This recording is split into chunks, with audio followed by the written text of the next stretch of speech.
Good evening and welcome back to Drachenheim. This is the Dungeon Dudes weekly Dungeons & Dragons 5th edition livestream campaign. My name is Monty Martin, running our game tonight as Dungeon Master. And I'm Kelly McLaughlin, playing Wilhelm von Kessel, the human swashbuckler rogue. And we're joined today by our good friends. Jill Denitis playing Rudy Whitaker, the Shifter Eldritch Knight. And Joe Gorman playing Wrath, the Aasimar Warlock. Thank you for joining us once again. If you're just tuning in for the very first time, welcome. We are the Dungeon Dudes. Kelly and I post new videos every other Tuesday and every Thursday on our YouTube channel where we cover everything D&D, including advice for players and guides for GMs. Check us out at youtube.com/dungeondudes. You can also join us on Tuesday nights when we record the campaign live on Twitch. You can check us out from 7 p.m. to 10 p.m. Eastern Time at twitch.tv/dungeon_dudes. You can also watch the video episodes of the show on YouTube and check us out as an audio-only podcast as well. And, of course, if you are fans of the world of Drachenheim and have been enjoying our campaign, we just want to remind you that the PDF version of Dungeons of Drachenheim, our adventure based on Season 1 of the livestream campaign, is now available over on the Ghostfire Gaming store. You can head up Drachenheim.com to get a shortcut there where you can get the PDF of the book if you missed the Kickstarter campaign. If you did back the Kickstarter campaign, on the other hand, the PDF has been available for you for some time, so you just need to log on to your backer kit, pick that up, get your digital map pack, all those cool goodies and add-ons.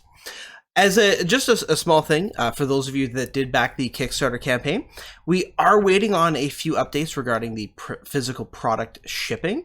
Our manufacturing is all done, but for those of you that might have been following the news overseas, there are some more lockdowns, which we're just waiting to find out the exact details on if this might extend our shipping timeline just a little bit. So for those of you that have been eagerly awaiting delivery of your Kickstarter goodies coming up in April, please stand by as we'll have some updates for you on that. But the good news is pretty much everything is boxed up and ready to get on its way to you.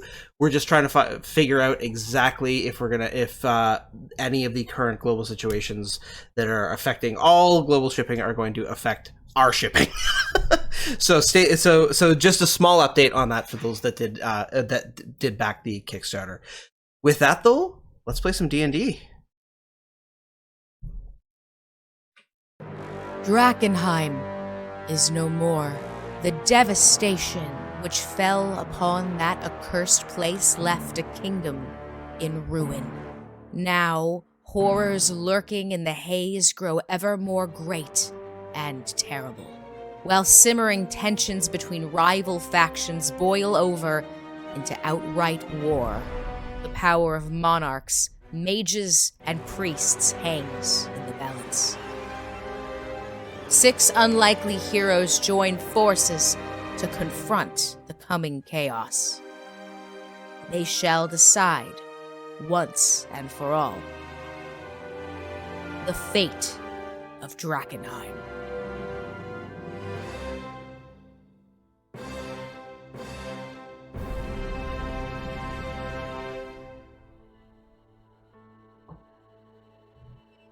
Welcome back to the fate of Drachenheim. When last we left Sebastian, Veo, and Paludo, they had just returned from their mission to Castle Draken, where they secured the Shield of the Sacred Flame, and are now waiting on their next steps to bargain with Lucretia Matthias, the leader of the Followers of the Falling Fire, regarding the High Flamekeeper's phylactery, an artifact needed to seat Wilhelm von Kessel upon the throne of Drachenheim. Meanwhile, however, Rudy, Wilhelm, and Wrath have been up to some more of their own adventures. Having rested to recuperate from their position after taking the City Watch garrison back from the monsters that inhabited it, our heroes are now plotting to set out already on their next objective to take the clock tower again to use as a forward point so that the route to Castle Draken is secure for the coronation. We go to the City Watch garrison, where Day is finally breaking after a very long night. Having retaken the barracks and found out that the underground chambers, the stockades, are still secure and insulated against the haze, the hooded lanterns set about very quickly making sure that it was secure and stable and they could start resting forces in there. And so the three of you, Wilhelm, Rudy, and Wrath, were able to take a long rest there and level up, I believe, yeah? What are we at now? I believe Just to make sure. I believe you went up to level 11. Yeah, 11. Okay. yeah. What new features did the three of you take for your 11th level picks? I got one of my favorite abilities for rogues, which is, what's it called? It is called Reliable Talent. Now, any ability score that I have proficiency in, I can no longer roll less than a 10. Which means that my lowest possible stealth roll is a 23. And I like that. Nice. That's amazing. Yeah. That's really stealthy. Pretty freaking stealthy, man. I should probably try stealth more often, hey? Instead of announcing your presence, standing in front of them and stabbing them. We'll see how that goes. No, I like your style. I think you're gonna need to remember to use that, Kelly. Reliable talent? I know, Yeah, it's another yeah. thing that I'm going to have to remember. Anything with a green dot on my sheet, I cannot roll less than a 10 in. I feel like we should get you a set of dice that have different colors on the 9 through 10. Proficiency dice. Yeah, They're proficiency yeah. dice. Yeah, It's a D20, but it's 10 twice, 11 twice, 12 twice. Listen, 13 for twice. somebody who makes a job out of explaining rules of D&D, you'd be surprised how in play I can't remember a darn thing that I'm doing. Did your sneak attack go up as well this level? Yeah, my sneak attack went up to 6d6 now, so that's pretty huge. That's a lot of dice, and I'm hoping to Wilhelm surprise some people. Nice. All right, Rudy, what did you pick up? I got an extra attack. Oh, Get the smash. Oh, so no. much more. oh no. Oh, yeah. Oh, Yep. no. Oh, yeah. Oh no. So This is a good level. this is a great level. I'm really happy. Is that it? Is that all you get? I think I get an extra spell, and I think I forgot Yeah. to choose it. So Yeah. right now, no new spells. I mean, but I I'll guess choose something. getting a third attack and saying, "Is that all?" is A fighter getting an extra attack? What, only No. 30 more damage a turn? That's it? That's it? yeah. It is. It's like a 50% damaging. How's that extra D6 treating you there, Wilhelm? Oh, not as good as a fighter. Still. Yeah. All right, Wrath. You got your level up, level 11. I understand there was a 6th level spell that you. Yes, the Bruce bestowed on Wrath through the Mystic Arcanum. Wrath's cunning ability to manipulate groups of people is only going to be made easier through the powers of mass suggestion. Oh Nice. no. It feels so good, but don't worry, he'll still do other horrible things. But I felt like it was a perfect choice. I feel like he a lot of Wrath's choices sort of play into themes that he builds, and one of them being the suggestion. Mass suggestion does have some combat applications, though, too. Yeah, we can talk about those. You can feed them all to me through a private messaging. You should watch some of our videos. You should watch some of our videos, yeah, where we talk about some of our favorite uses for mass suggestion. I think my favorite use of mass suggestion is simply commanding all your enemies to do the Thriller dance. You got to make it, long enough dance, right? What's the time? You mass suggest all of your enemies to start singing the song that never ends. And they're not Stuck able in their to. head the whole time. Yeah, even after the spell wears off, the song will be so stuck in their heads that we're still technically winning.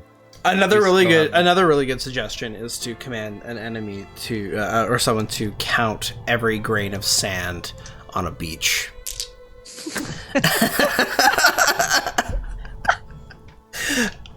Wow. I would lose count and then get frustrated and have to start over. Yeah. Probably happens. Inspiration for all of that, courtesy. Thank you. Of course, of the wonderful graphic novel Preacher, but which is a great example of the suggestion spell being used. In any case, and I believe you also got a third spell slot finally. Yes, really opening up doors for Wrath, being the amazing spellcaster that he is with all his depth of knowledge of Arcana. It's really important that he has the ability to cast 3 spells. One of them now can be a wash, and he'll still be ahead. Nice. You have advantage on Arcana now, right? I feel like I haven't been using it, but to be fair, I don't pretend to know Arcana. Yes, I believe the key does give me advantage on Arcana checks. Nice. But I have a feeling that one of Wilhelm, you're probably better at Arcana than I. I have a +1. Yeah, I'm pretty sure you have a -1. No, I'm even. I got okay, even. you 0. Okay, but I'm still 1 smarter than you in Arcana, which is saying something because I have no idea what magic is. Your guess is better than my knowledge. So beyond leveling up, the 3 of you have passed your first night, spending the night in Drachenheim, though sheltered deep below the earth. Each of you, for tonight, each of you has been allowed to stay in one of the cells of the stockade. At one time, this was used as a prison in Drachenheim, to keep what few prisoners, to keep, roughly in the prison would only keep maybe 50 people, in individual isolated cells. Drachenheim was a place where execution and other forms of more medieval punishment were usually the way the law was met out. But in any case, the stockades could keep certain types of prisoners, but the cells were converted by the Hooded Lanterns into bunk cells. So every one of these little tiny rooms that were already little tiny cells had bunk beds installed on them, so each room could sleep 4 people. And so to imagine what these bunks are like in here, you'd imagine wooden planks put up along the side of the room to stabilize the whole construction. Board, like several boards hammered together with a rough spun bedding, which over the years the Hooded Lanterns did build them up a pillow, but overall, like, this is something that's like half the size of a single bed, so something that's maybe only about 2 feet wide to sleep on. And between each of the cells, the row between the bunks themselves is itself maybe only 3 feet, so very little privacy. Underneath the bottom cell, each Hooded Lantern would then keep a chest with their personal belongings, and then there would be a small bit of a small bit of rope that would have that could dangle down from the top bunk, so that someone could climb up into the top bunk above, where they would be sleeping basically with their face up against the stone ceiling. So these accommodations are by no means comfortable, right? But it's not. It's a little damp, not terribly. It's a little cold, but not terribly. But it's a place to sleep, and it's safe. as Wilhelm awakes in the morning and smacks his head on the ceiling, he does state, this would be a much worse place to sleep if we hadn't already spent months on the road. I mean, this is no worse than when we slept in the swamp or, in the... I mean, you did used to sleep in my barn, so, I mean, for you, this must be an improvement. I won't lie, the bales of hay were actually a little bit softer than these beds. How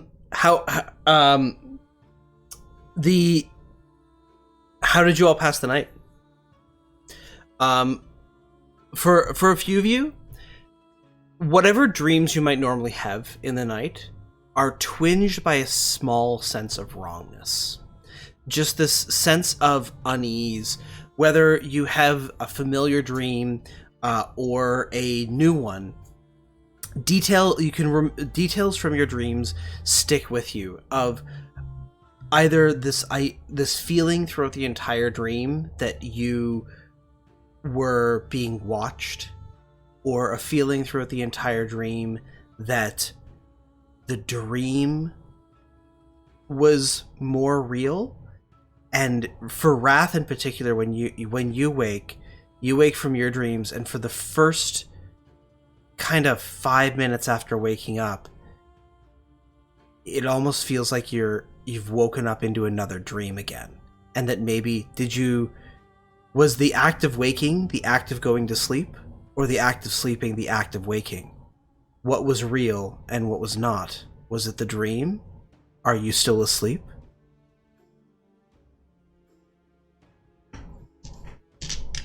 I take out my spinning top, which tells me if I'm in the dream world or if I'm in the real world, and I begin to spin it.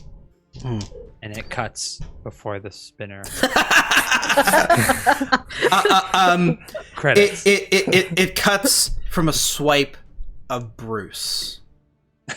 As the cat sees the top and just playfully, like any cat would, swipes it, and the cat glares at you. Bruce, of course, had his own bunk. Yeah, there's no way. I sleep at the bottom of his bed. Yeah. I sleep in a There little... were 4 beds. I sleep in a little hurdle. I awake in that weird unknown, like waking up from a nap in the middle of the day and the curtains are drawn, not knowing whether it's the same day or the next. Slowly losing track of time. Anybody else have very bizarre dreams last night? Yeah, I was dreaming that I was back in the war and we were on a mission. It was eerie, though. Different than any mission I'd ever been on. So I don't know what it was. Strange. I lost Bruce in 1,000 cats. They all looked the same. Each one of them yelling and screaming into my mind before I collapse due to the overwhelming agony of both the screams but also the inability to find my true companion. Oh, I had a dream that I was sitting on a throne wearing a crown and both of you were there, but then Wrath, you removed your mask and underneath was just a cat's mouth. And you started meowing at me, and then I turned to Rudy to ask her what to do, and she had no head. And then I woke up. Well, as you can clearly see, I have a head, so you don't have to worry about that. Meow. Yes. Oh, no. And as I said, as the three of you settle, there's a knock at your chamber doors as Elias Drexel presents himself, and he asks, "Good morning. How did you all sleep?" Well We all had enough. some strange dreams, but restless, but we slept. Get used to it. It's what every night is like. The first time it's always a little strange, and I'd like to be able to tell you that you get used to it, but they stay that way. A few of my soldiers in the past have tried to sleep in the ruins themselves, and they always have nightmares. It makes it impossible. Even if your body could withstand the contamination that you're exposed to by staying above ground for a whole night, you can't get a good night's sleep in. There's just too many nightmares. They don't stop. Fortunately, underground here, it's just the dreams are a little weird. I would say sometimes every night when we were full up down here, there would usually be at least a couple dozen soldiers who couldn't get a good night's sleep and were just racked with nightmares, enough to take them out for the next day. Strange. Is it the haze? I think so, yes. I can feel it. It feels like when we were going against the creature in the sea. It's not as specific, but it is a similar feeling. It's a presence for sure. Yes, indeed. In any case, despite the discomfort, taking back the garrison is a boon. I've had soldiers moving material in and out since the top of the day, doing supply runs. We've had a couple run-ins with some of the locals, if you will. I've also received a report that Veo, Sebastian, and Pluto did return to Camp Dawn yesterday with mixed success in their mission. They are planning on traveling to meet us shortly, but I do think that we should press our current advantage and see if we can't take one other objective before we're done here. What do you think? I think it makes sense. I mean, why would we stop when we're 1 foot ahead? I think We did make short work of the garrison. Yes, I do believe that regaining our foothold in the city is of utmost importance. Whatever Veo, Sebastian, and Pluto need, I'm sure we can meet with them soon. But once we have our footholds secure, we can push towards Castle Draken. There's no way anybody's getting into that castle until we make efforts to secure our advantageous positions.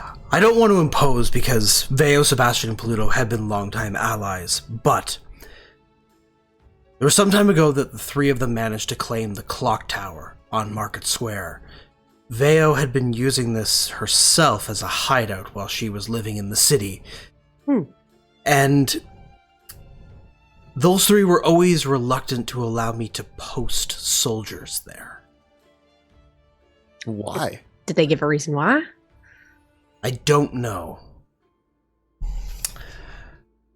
I believe we can trust them, but I'm worried that if we let them retake it, they'll be reluctant to allow us to use it, just like it was before.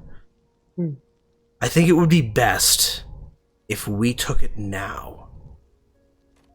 That way, there's no conversation about it. It is a shared asset. Right now, we need shared assets. I don't see any reason to divide or separate our allies. We should be united in our push forward.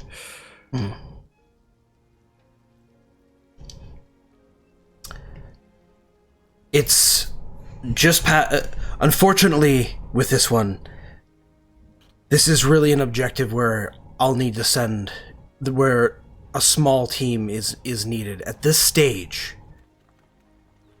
we're going to need all hands on deck just to hold the garrison.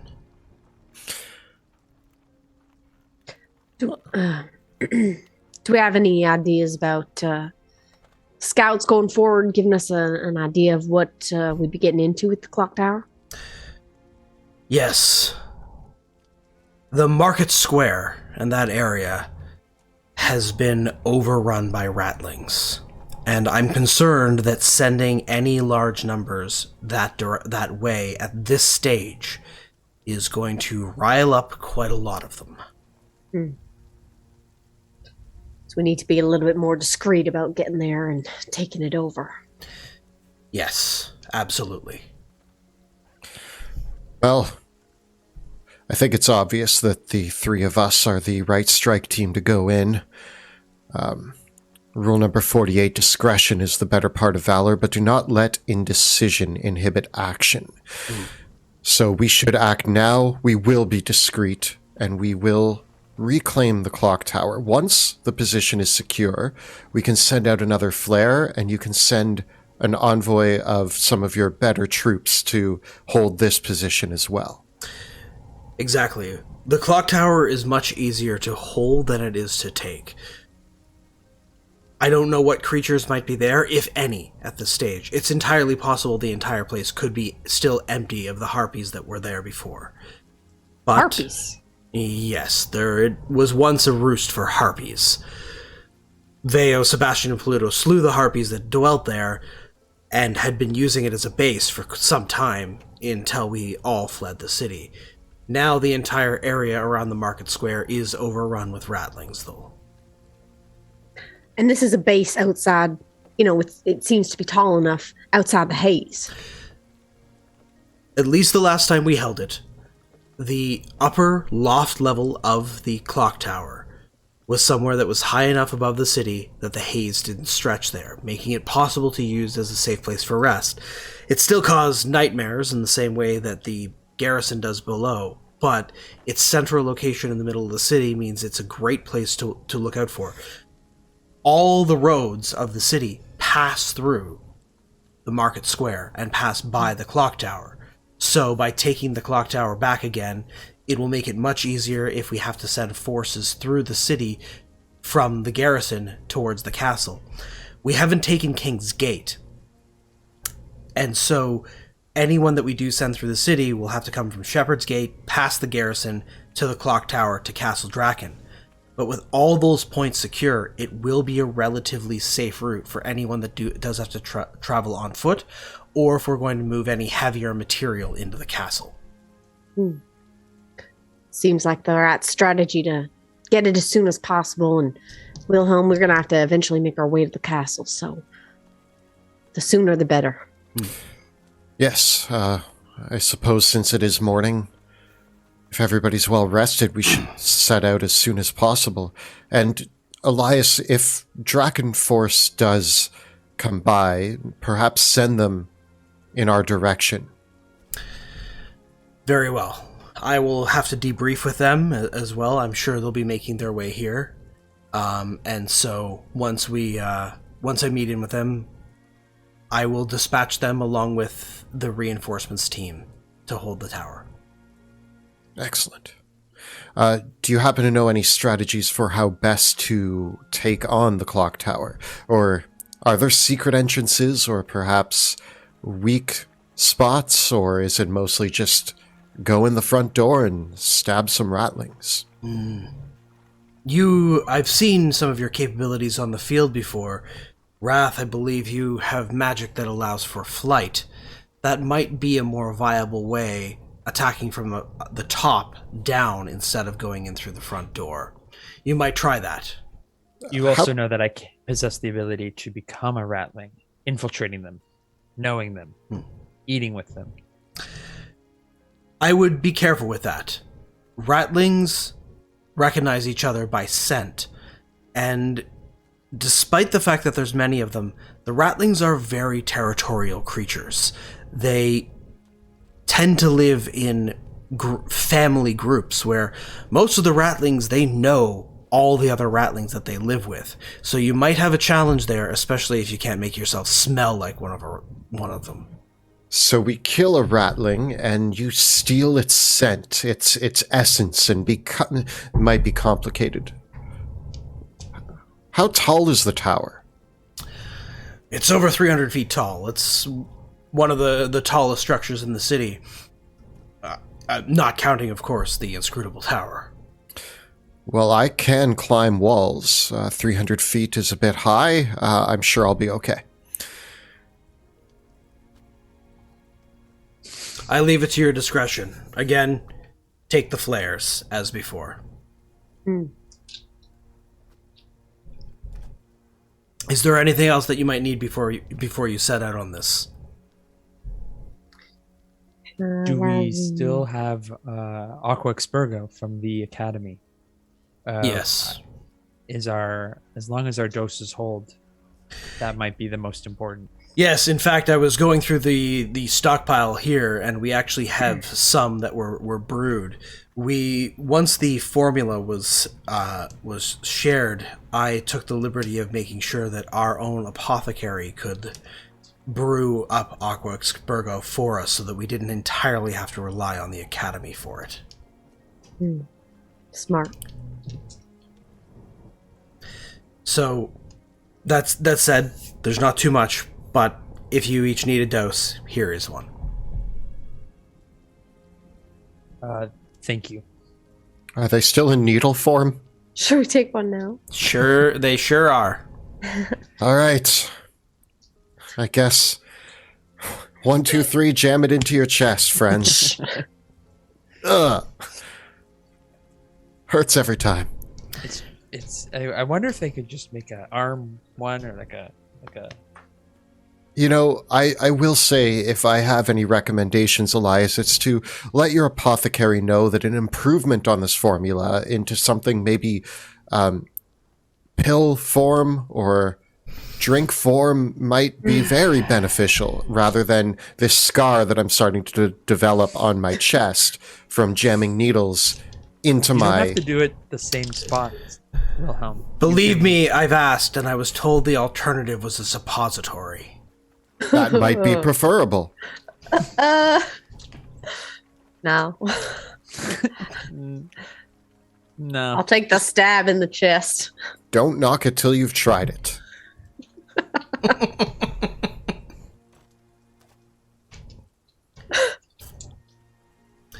Anywho.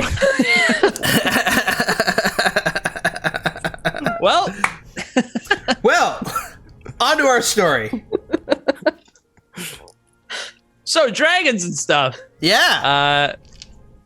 Wow, everybody got real uncomfortable with suppositories. Doesn't everyone? I mean, given that versus jamming a giant needle into your chest, I actually feel like...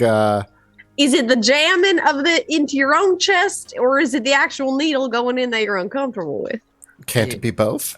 I wonder if there's some kind of magic we can use to just put it in me. Just like make it pass through anyways.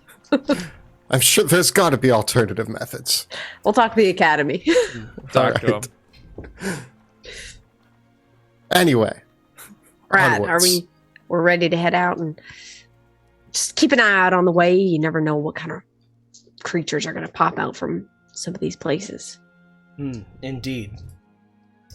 Well, looking at our map of the city. All right. So, you are pretty close from where you currently are. So, right now, here is the garrison. It actually occupies this entire block, right? You can see the towers there and everything and whatnot. So, if that's the whole garrison right in there. So it's just a real hop, skip, and a jump down to Market Square, where you find the clock tower right here. So it's a short journey, but one through very dangerous territory. Nothing we can't handle. Well, my friends, we do have the ability to fly. He's right. The fastest way might be over. I am very interested in seeing the city. It has intrigued me for many years. So, as I said before, the garrison is located right here. It takes up the entire city block right there, so that you can actually kind of see the perimeter there marked on the map. And then the clock tower itself is down over here at the other end of the market square. So it's not a long journey over there. Like when Drachenheim was a living city, getting from the garrison to the market square, it would be more of an issue of traffic than time, right? The most predominant issue, as Elias Drexel said, there's a lot of ratlings occupying the market square. So Wrath, I believe you were discussing the premise of possibly flying. Yes, the idea of stalking these city streets without any prior knowledge may be a folly task, and this tower being the only other tall object in the city beyond the inscrutable tower, it might be wise to start at the top and work our way to the bottom. But I am open for ideas. I mean, logically, that makes sense. If we fly there, then we get to avoid the entire square filled with rats. We just fly to the tall tower, secure the top, work our way down. Gives us the high ground. This is smart thinking, Wrath. Yeah, it was Bruce's idea. He didn't hear Elias talk about it or think about it at all. Okay. That sounds like a viable plan. How would you guys like to proceed then? It is early morning. As you come up from the stockade, you can see that the garrison is a flurry of activity. Already the Hooded Lanterns field engineers have repaired the gates of the barracks itself, and there's already a whole unit of Hooded Lanterns that are all posted across the walls of the garrison with their crossbows and weapons at the ready. The ballista that you saw on the top of the towers, several of the Hooded Lanterns, you can hear the sound of hammers, and even several of the Hooded Lanterns have rigged up small cranes on the towers to bring up parts and munitions to repair the ballistas and do that. There, you can even see that as you come up, you see actually this sign of several flares from the west, and immediately you can hear several lanterns shouting out, "Next supply group is fighting some monsters. Get out there with supports. Go help them." And you hear several of the Hooded Lanterns, veteran soldiers, gather together on horseback and rush out the front gate of the barracks towards the Shepherd's Gate to help their supply caravans move things in. So they've got a very organized operation to bring people and material back in. Seems like they have everything in order very quickly here. Yeah, it seems like they're just settling back into their home, so we shouldn't get in their way. Wrath, this fly spell, how long does it last for? So we have approximately 10 minutes. My suggestion might be to find a vantage point that we can launch ourselves from. So maybe making our way a bit outside the garrison, and when we are ready to cast the spell and then move quickly. Because once we stop flying, as you know, you start falling. It's a saying. What fly speed does it give you? The fly spell? Be 60 feet. This is a rough approximation. So with a fly speed of 60 feet, you can move 600 feet in a minute. So yeah, it would get flying directly over there. We got time. Yep, you can. It'll take about like 7 minutes. Mm-hmm. Let's say like 6 to 7 minutes. Yes, if you can fly directly. Yep.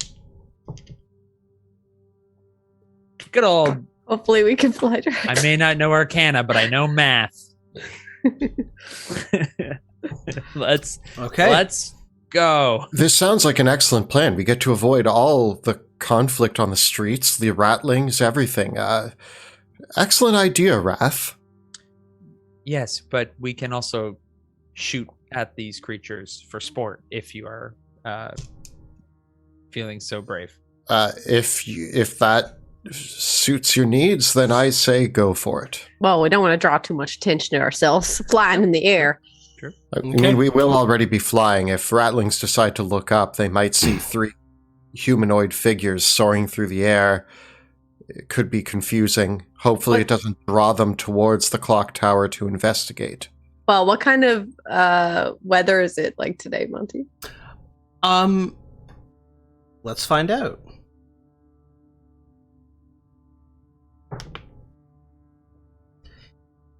Surprisingly for Drachenheim, it is a relatively clear day. No. The mists are there is now for Drachenheim, that means the mists are light, and that it's just like that light spitting rain, right? So it does impair visibility, but probably, unfortunately, it's just very hard to hide when you're in the air. There's nothing to hide behind. Here's a question. With the state of the mist in Drachenheim, are we able to make out the clock tower from the garrison? Yes, you can. Okay. Yeah. Well, I mean, unfortunately, with the mist being as clear as it is, it does mean, again, that there's a chance we get spotted, but I still think it's safer to get spotted in the air than it is to get spotted on the ground. Yeah, the mists are such that they very deeply hang along the ground. And so from above and from the higher vantage points, the city almost looks like the streets are like filled with like a light pea soup, right? Like it's kind of that mist that hangs through the streets, whereas the higher buildings, they jut out from the fog. Well, we do our best, and then we deal with what comes our way when it comes. As always. Okay. Wrath? I proceed to the middle of the courtyard, exiting the safety of the lower garrison, and I'm going to dismiss Bruce into a pocket dimension. I guess he can fly beside me. That's fine. He can chill beside me. And then I touch my comrades, who are flanking me. Okay. On both sides, and I cast fly. Alrighty. The 3 of you lift off into the air and begin flying towards the clock tower. As you lift up out of the courtyard, you can see the clock tower clearly ahead of you. As you raise up above the buildings and see again that great vantage point of the city from the air. Wilhelm, before we really take off, is it possible that you can inspire us a little bit? You know, they say... What kind of words? I'm looking for some meaningful words before we attack this tower. Yes, of course. A kingly speech. No pressure. It's just us. You just use it as practice. You improv it. Yeah, just work out some things. We're going to take back that tower today. And we will probably kill a lot of ratlings in the process. The good news is that we have killed ratlings before. And although some of them escaped and almost murdered us, and I did get blasted in the face and fell off of a boat, and Rudy had to save my life, we learned a lot that day. And since then, we fought fish people and, I don't know, other things. We went to a dreamland. There's been a lot. And every step of the way, we've gotten better at killing monsters. So ratlings should pose little to no threat to us. And, you know, rule number 1 is always have a plan of attack, and we have that. And so, tally-ho. I am inspired. I feel so inspired.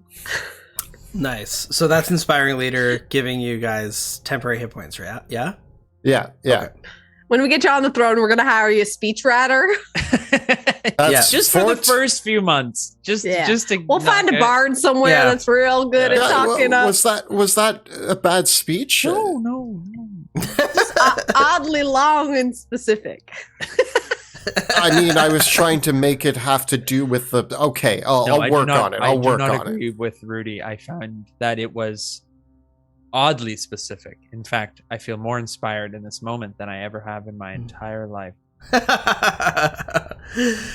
Well, you now have 14 temporary hit points. That's what I wanted. That's what I wanted. As you all set off over the clouds, I have a very important question for all of you. Oh, How high are you going to fly? He always asks that. How tall is the tower? And you ask him with such malicious. So the clock tower is 300 feet. And every just so that it's relevant, like every 10 feet is 1d6 fall damage. So 100 feet would be 35 fall damage. 300 feet would be 105 falling damage on average.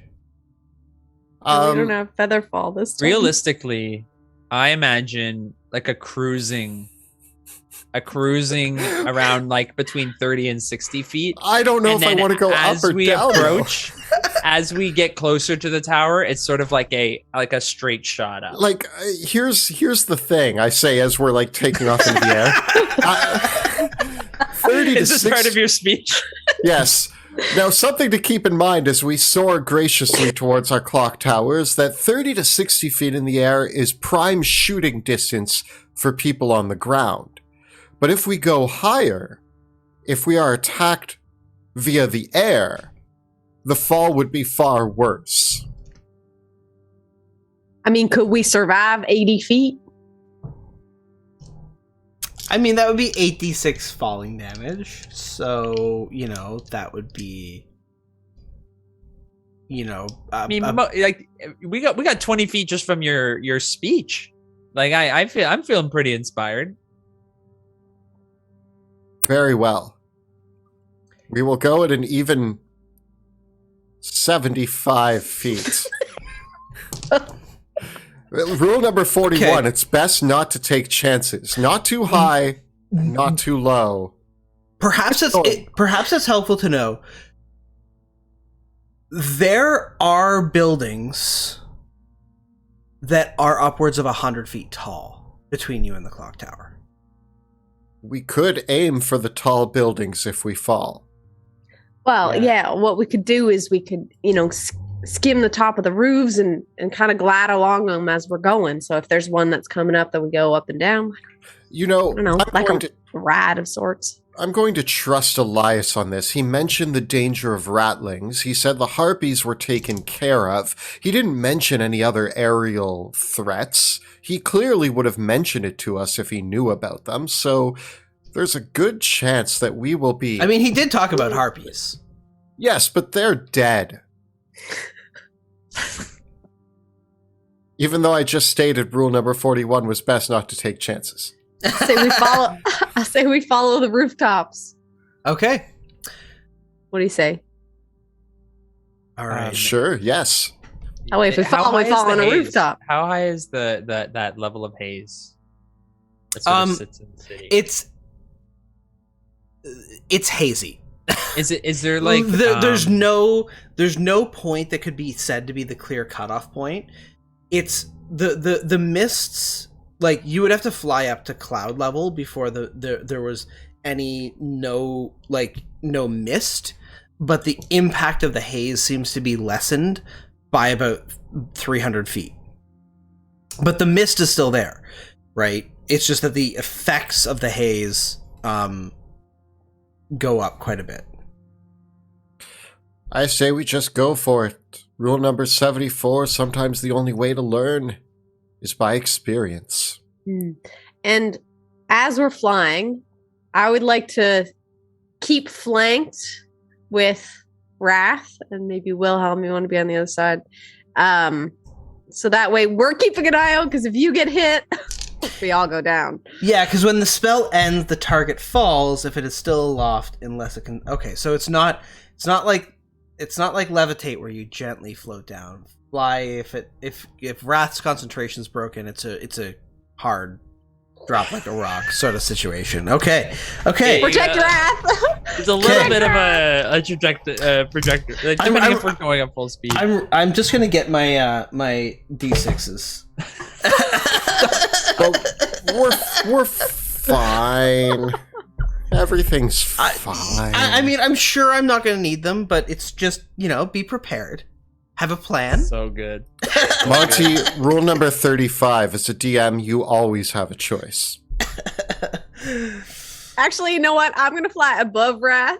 Well, if you want to fly below him, just in case. Oh, yeah, so the rats can shoot me in the face. Yes. Do you want above him or below him? I will take above. All right. Feels so protected. Okay. So with that, How do you fly? I'm arms back. I'm arms forward. I'm one arm forward. nice. We look epic. It's like Power Rangers flying. Superheroes. Okay. I need you all to roll me a d6. Oh. A 5. 4. Two. Okay. As the group of you fly across the city, I need perception checks from each of you. Ooh.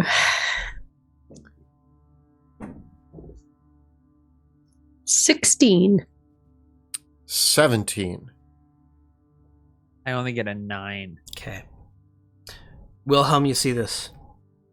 As you fly towards the market square, you can see the spire of the Grand Guild Hall, which is a tall building right in the middle of the market square with a tall spire, with kind of like that looks like it was once a watchtower perhaps, and then people built it into a much more impressive looking building.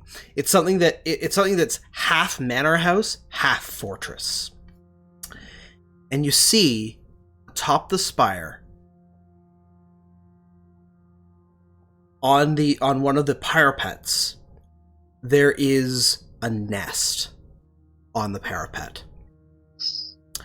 And as you look around,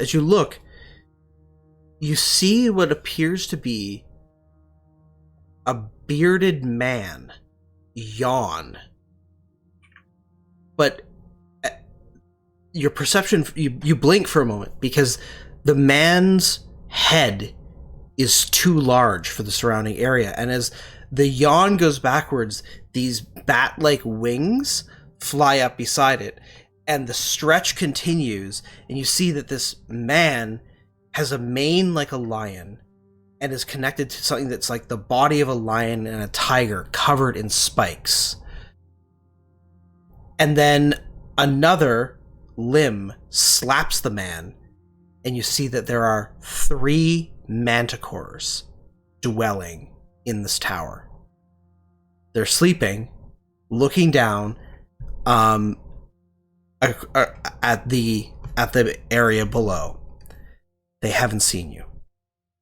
I grab Wrath and I stop flying.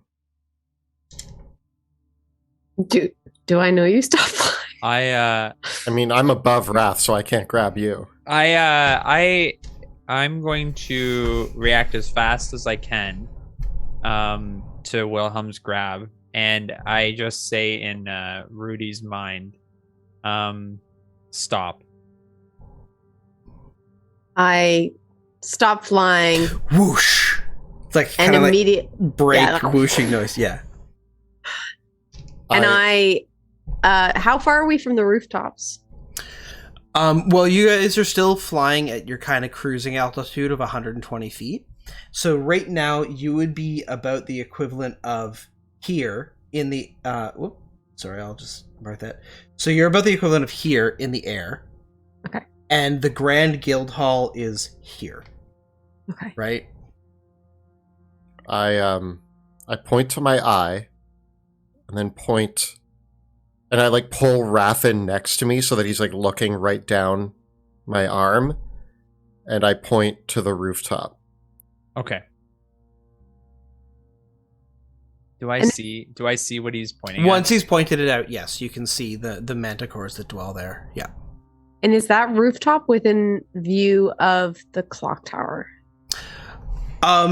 Yes, the spire of the Grand Guild Hall and the clock tower are across the square from each other. The clock tower is much higher than the spire of the guild hall, but it's still a tall building.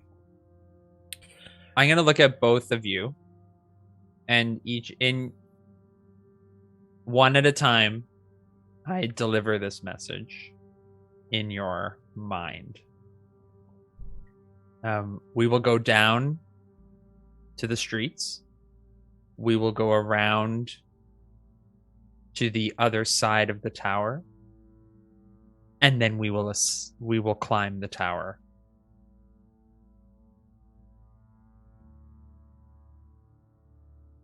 And then I start going down, straight down. Okay, so you go back down to the street level, correct? And because this like, which way are you gonna fly now?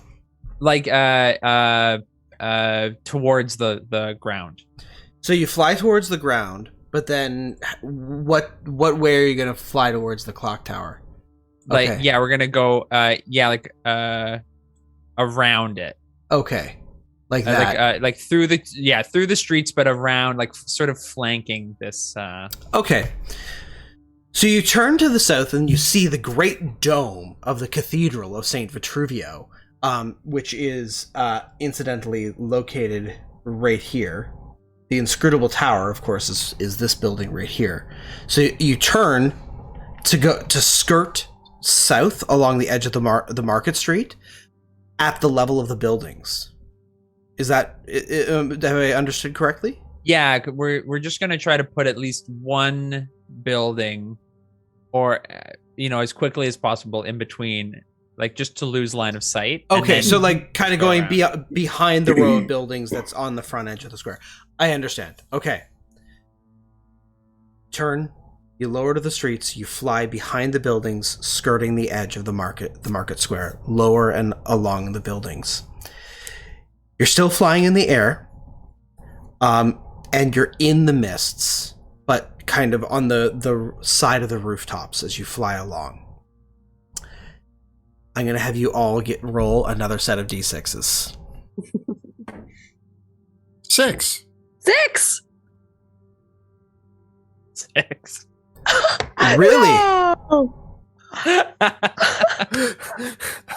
You all rolled 6s? We find a bunch of magic items. No. Okay. We ride the creatures to the destination. They are Acquire tame. pet manticores. We each get a manticore. That's a first. That's a street first. This is the opposite, right? Remember when we had all ones when you were flying once? Yeah. Oh, And yes. as we know, there's nothing more lucky than 3 6s. Yeah. Mhm. Okay.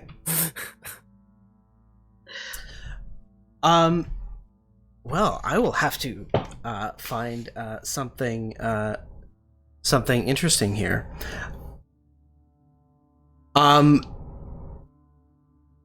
There, as you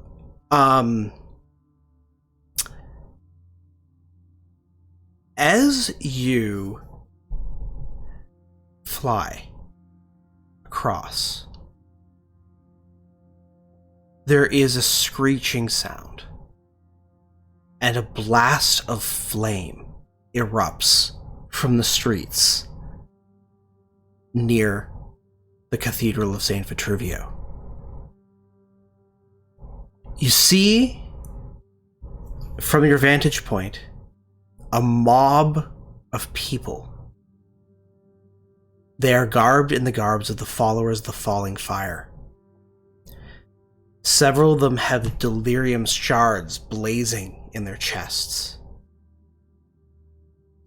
And there must be several dozen of them. And they are fighting their way towards the cathedral. And as they fight, you hear the screeching of rattlings as a large, and you see in the streets, rattlings climbing out from the gutters to fight against the encroaching pilgrims as they make their way. And as you fly across, you can see that a large battle has erupted between the rattlings and the followers of the falling fire in the early hours of the morning, as the followers of the falling fire make their way towards the cathedral. As I observe this, I look towards the streets leading from Market Square to the cathedral. Is the commotion drawing at the attention of the rattlings that are occupying the Market Square at all? Give me a perception check. That's going to be 14. The rattlings, droves of rattlings, are rushing out from all corners of the Market Square. And even as you do, even you hear a swoosh as the manticores fly over your heads towards and they begin circling like vultures, waiting for the corpses to be left over this battle. Friends, this is our chance. The Market Square is much more cleared out now. What happens to those poor people? Those are the cultists. I mean, they're cultists, but they're still people. Who have jammed delirium into their chests. This is not our fight. This is not our mission. This is a choice that they are making, and we can't save all of them, and I'm not about to take on an army of rattlings and 3 manticores on the behalf of these falling fire folks. I mean, you're right. I just, in my good conscience, I had to at least think about it for a moment. Rudy, we've only had a few run-ins with these people, and the way that I remember it going is they tried to drag us into a swamp and transform us into monsters. Now, mind you, that might have been a one-off situation, but their track record isn't great. No. I mean, why would they make the decision to come into the city anyways? To get a cathedral? Anyways, I mean, just for my own good conscience, I had to at least consider. I've considered. Let's move on. Wrath, what do you think? I know it is unfortunate, Rudy. Another time in another place, we may insert ourselves in someone else's fate, but for now, to the top of the tower. Right. As you fly down the last stretch of road, you can see at as you're about here, you can see out over onto where Temple Bridge is, over here. And you see that there is a large group of the followers of the Falling Fire walking across the bridge towards the cathedral. And it's hard to make out from this distance, but the battle is raging across the bridge as well. But as you fly out, you see that there is a moment where there is a gleaming burst of light. And you hear words calling out in a celestial tongue, and in a column of light, an angel appears before the followers of the Falling Fire. and you just see that amongst the throng, it looks like an elderly woman has raised her hands above her head as this angel appears in front of them, leading the charge into the ratlings. I have an angel. They have an army. Is that going They to have be an old woman. I'm sure they have many, Wrath. Fair. I mean, we have an old woman. I don't know Rudy, whether you're not to that be. old. You're not. You're right, I'm not. Thank you. I actually, like, while floating, I like start writing in my book. I'm like, I'm writing this down so that we can report this later. I don't know whether to be excited, impressed, or terrified at the moment. They'll consider, is their army actual soldiers, or are they just common folk?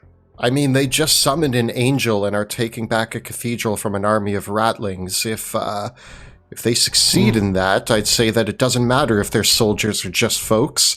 Sometimes folks with enough determination can be as powerful as an army. There is a cry of prayers as the luminous angelic figure draws forth a blazing sword and crashes into the ratlings, who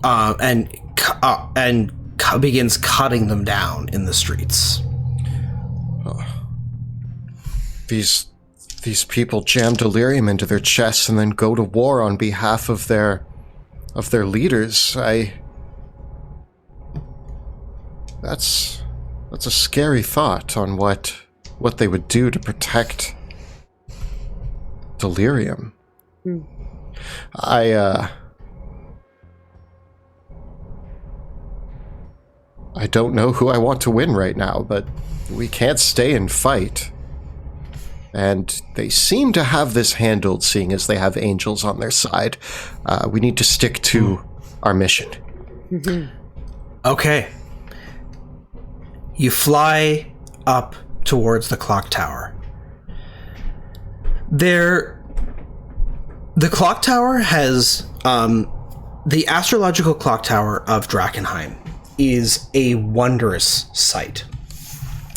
The entire front facade of the building is an immaculate display of clockwork.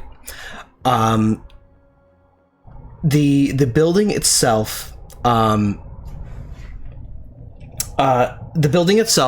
is 300 feet tall and about 50 feet wide at the base, and it has these turret corners for buttresses. The mechanical wonder on the front of the clock tower is nothing short of amazing. Wilhelm, you've seen this before, but Wrath and Rudy, perhaps you have not. Near the top is a 30-foot wide clock face made from glass. The numerals in the hands are filigreed with silver, brass, and gold. All above it there are several crenellated balconies on each of the four sides of the clock tower, and the roof is a spire's steep roof. Now, bordering the central clock is an embossed metal and glass dial that depicts the transit of the sun, the phases of the moon through each month. And from this dial, one can read not only the date and time, but the clock depicts a stylized interpretation of the seasons as well. But it extends out from that all across the front facade of the clock tower, depicting the transit of the planes of existence themselves. You see these circular glass plates, gears, and wheels. They show all the planets and the stars and all the planes in this grand cosmic dance as they hurtle through the astral void. They're superimposed, and they show the side realms in relation to the mortal world, and all of the rest of the clock tower is decorated with elegant carved statues that depict the angels, demons, saints, devils, elementals, and the various creatures of the worlds beyond. Some levels have these Gothic windows that look inside, but the entire mechanism is frozen. It is stuck on the 11th day of the 11th month 111 years ago at 1:11 a.m., with the phases of the planes resting between the elemental chaos and dreamland. On the ground level, there's a set of stone stairs leading up to copper double doors. This clock is wildly inaccurate. How so? It's right one time every century. Well, even the date is Or years ago. This clock must have stopped. I mean, I'm aware of this clock. I used to see it in the city. I've just never been this up close to the faces of it. And although it was a beauty to look at, it's never really occurred to me just how intricate the design actually is, and how, I don't know, something ominous. I feel a sense of dread looking at this clock, like it's trying to tell me something. Perhaps the time. I mean, to me, it just looks like in 100 years, nobody's bothered to fix it and to get some, mechanic in there or something. It needs a kickstart. You're probably right. It might have to do with the fact that it's in Drachenheim. Turn some gear, I'm sure. Nobody's wound it in a while. All of this is quite fascinating, but in mere minutes, our bodies will fall lifeless to the ground. Wait, when the spell ends, we die? Yes. At least, I think. I've never had it. I've never waited till the end. No, I mean, what I mean to say is that if we choose to climb this tower manually, we must wait around. But if we would like a quick ride to the top, we should move quickly. Let's go. Very well. Okay. You can see from the outside that there are likely 2 levels that you could land on if you're going to the top, as it were.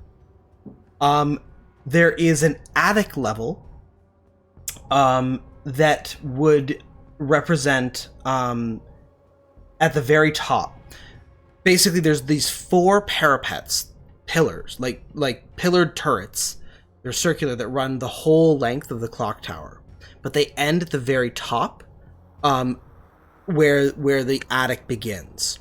But then there are 4 balconies, one on each side of the building, several feet below, where you can see that there is an overrun of nests and several curtains dangling down, and several bird cages all hanging out across these balconies.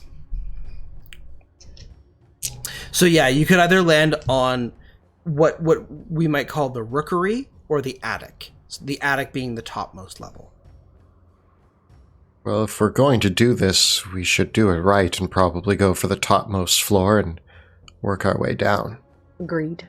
Got to make sure there's no one taking the advantage from above. If we clear the whole building out and then find out somebody was in the attic the whole time, we'll never hear the end of it. Exactly. Okay. You fly up to the attic of the clock tower. Just give me one moment, please. Has it always been stuck like this? As far as I can remember, I've never seen the clock tower move. Not really. Nobody really talks about it, but it's always kind of a curiosity of the city of Drachenheim. It stopped before the meteor, obviously. So, in my time visiting the city when I was younger, it was kind of just an obscure talking point. I don't know much about it other than that it's always been that way, as long as I can remember. Strange. Cool. So this is what you see. Just adjust one more thing there. There we go. Okay. This is the topmost level of the clock tower. This level, as you fly up and land on one of the parapets, so one of those kind of 4 corners, they have little doors that lead into the attic level that several of them actually hang open. so you're able to fly right in to the building. And as you fly in, you can see that there don't seem to be any creatures looking through the windows, at least on this topmost level. The attic of the clock tower is set up as if it was an apartment, but it is also it has seen much better days, and it seems that at some point adventurers might have made a campsite here. There are all sorts of goods strewn about, and there are several very hungry-looking pigeons that are all flying about on the rooftop here. There are several bookshelves, several bedrolls, bits of adventuring equipment, all strewn about, and a reasonable stove and fireplace. Bruce is probably gonna try to eat a pigeon. Bruce eats one of the pigeons. Yeah, it's just it's his DNA. It's probably the best thing he's eaten in a while. Jill, don't worry, there were a lot of pigeons, not specifically only 3. As long as it wasn't one of the good feathers. Joe, roll a d6. Who is this? 6? It was definitely one of them. Oh no! Not Bobby! they're all like in a row, and Bruce comes up behind, he just grabs one. Rudy doesn't know this. Rudy. No, I know. No, but It seems like the pigeons actually were not scared of Bruce at all, and on seeing the cat, the pigeons were rather friendly and approaching Bruce until Bruce gobbled one of them up. I imagine that there's like odd remnants. I imagine that like there's odd remnants of Veo, Sebastian, and Pluto having camped here for some time. Like, yes. Wilhelm looks over and there's a large keg filled with soapy water and empty bottles of wine next to it. Mm-hmm. And he's like, it looks like somebody tried to have a bath here. Now haul all that hot water up? Yeah. Looks like, I mean, we did know that that trio did stay here for a while. I wonder if this is their stuff or if someone else has been staying here. The bedrolls look like they were used. The old bed, there is one old bed that looks like it was used, but there's a lot of other parts like the bookshelves that are all here that actually still have cobwebs over them. Like no one has touched them or looked at any of the things on them at all. Everything that seems of a practical nature, absolutely, like the cooking equipment is very well used. And the table is well used, but there's kind of like a desk that and a bookshelf that look barely utilized, barely touched. This bed here is covered in cat hair. Everywhere. It's Bruce, there is a stop combination. There's a combination of cat hair and feathers all over the place. Feathers. Pigeon feathers, but also larger feathers. I'm assuming possibly the harpies that once lived here. We best Secured the top floor. exactly. Let's move our way down. Doesn't seem to be any threats here. Good work, team. You can give me an investigation check. Wilhelm? Sure. Well, thanks to my new ability, that will be a 19. Scoping around, the only thing that you see the trapdoor that ostensibly leads to the level below. There is a rope ladder stashed beside it. And one thing that you do notice, though, and Bruce keys onto this as well, there are a few rats up here. Little rats. Regular rats. Regular rats. Yeah.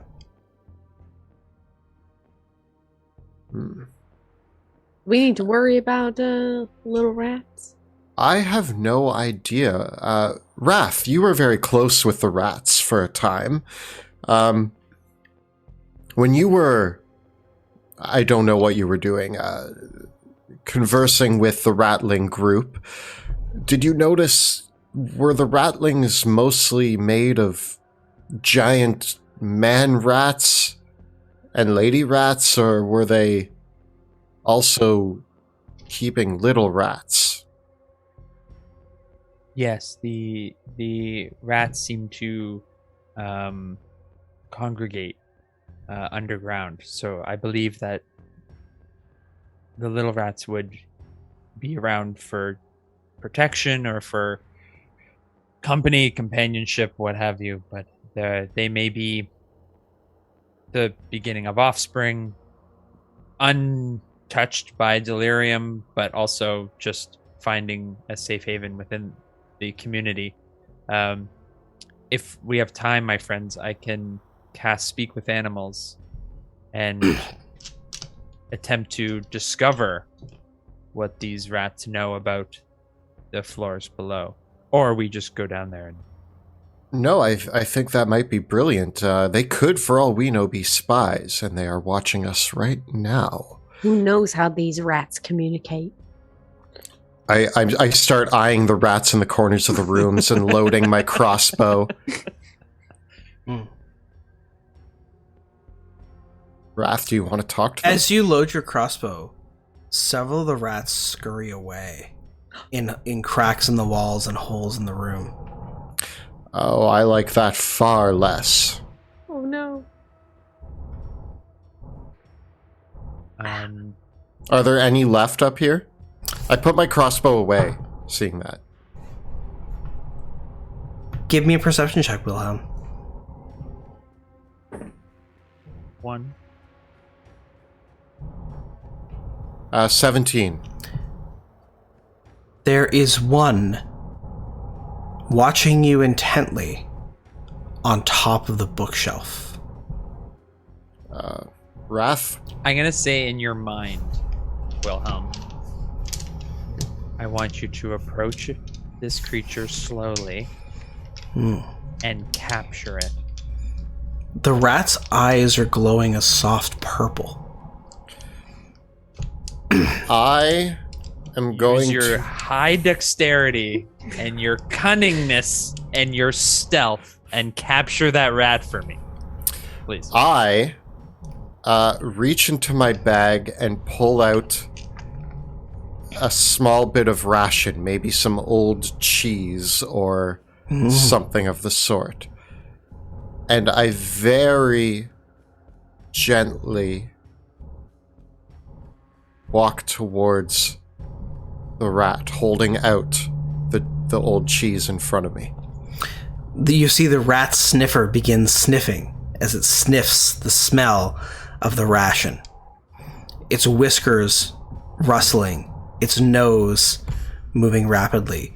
It begins looking out from the bookshelf and clambers down a few shelves, sending papers scuttling as it does so towards the morsel.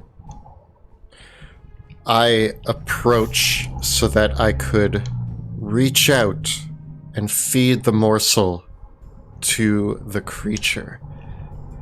Okay. You are within reach of the creature. I want to begin casting the Speak with Animals ritual. Okay.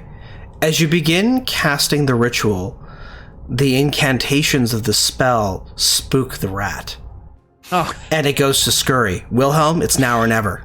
I yell, "Wilhelm, surprise!" And I attempt to grab the rat and shove it into my bag.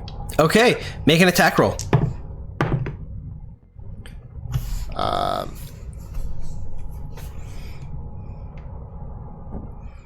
Am I proficient in this attack roll? Yeah. That's going to be 21. You grab the rat, it screeches, turns around, and bites your hand. Ow! Getting a 18 to hit? I'm not wearing armor on my hands. You take 2 points of piercing damage and make a Constitution saving throw against contamination. Oh man. No. Oh no, it's going, guys! I get a 4. You gain a level of contamination from the rat Wait. bite. Can you use your Expergo?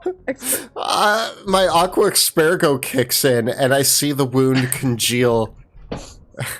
and Okay. yeah, I use an Aqua Don't forget, we have Expergo.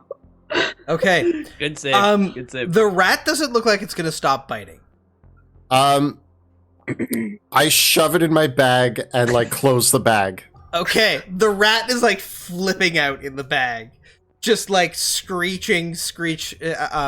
loud screeches coming from it, scratches against the bag. I hold it up to Wrath and I here's your stupid rat. It almost killed me, Wrath. Well done, Wilhelm. You really showed that rat who's boss. I must focus now. And I begin drawing circles on the ground and laying out small treats. The rat for is Bruce. still freaking out. It's like trying to hold it still, but the bag's flying around. Yeah, I'm like, yeah. It's gonna be another about 9 minutes. Oh, Okay. come on, man. So yeah, you wanna You finished the ritual. now. Maybe with Rudy's help, we can interrogate the rat. As you finish the spell, What am I doing helping you? You just hear screams inside the bag in the rat voice of die, die, die, die! I'll kill you, rip you to pieces. Die, die, die, die! Hate you, rip you apart. Bite, bite, bite, bite, bite, bite, bite. He seems to have a taste for blood now. Well, Wrath, if he wants some, you can give him some of yours. I'm going to. I want you to, Wilhelm, remove. Keep the creature steady, but I want you to remove it from the bag. Maybe. Rudy, can you help? Wilhelm. Rudy, you're wearing gloves, right? So I was just looking that up to see. I'm like, I'm pretty sure my armor. Maybe a mage That's hand. You can love. mage hand it. Oh, Mage hand can't grab a creature. Okay. Me mage it? I don't have mage. Yeah, mage hand can't grab a creature. Wrong character. No, Yeah. use your I don't use have your a regular mage hand. Use your regular hand. All right. I kind But of both of you can wrangle a rat. Okay, I have Leather full gloves confidence. So you're gonna reach into the bag to grab the rat? I am going to. Shield. I'm looking for anything that I have. I have nothing. All We the were not monsters you've beheaded, and you can't handle a rat. I say as I can't handle a rat. Yeah, I'm like, I'm not reaching in that bag to get bit by a rat. Oh, fine. And I jam my hand into the bag. As This is a bad you idea. open the bag to put your hand in it, immediately the rat comes jumping and bites at your hand again. Ah! Getting a 19 to hit. No, my face! It does 1 damage and make another con save against contamination. All right, there's 1 more damage, and oh my gosh, I get an 8. There's another Aqua Expergo point. Wait,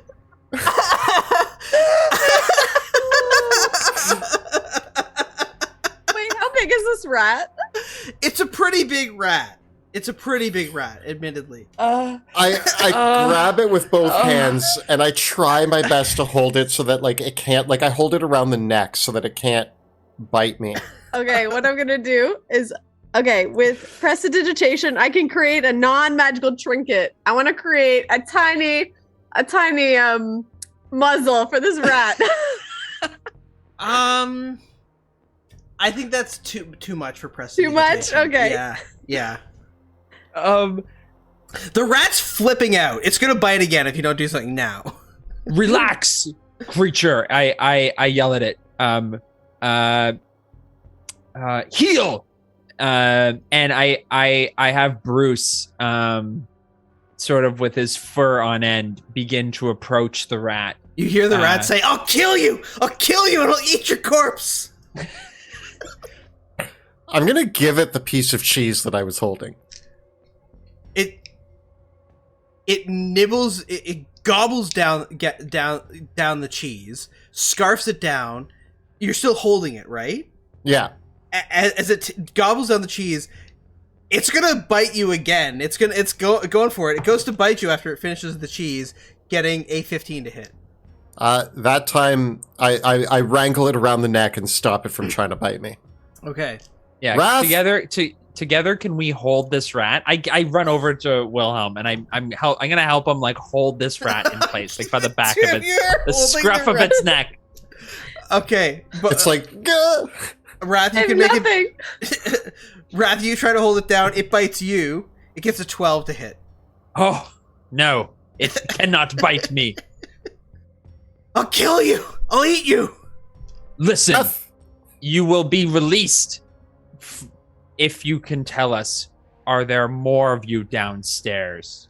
I'll tell you how much I'm gonna eat you once I get out, once you let me go.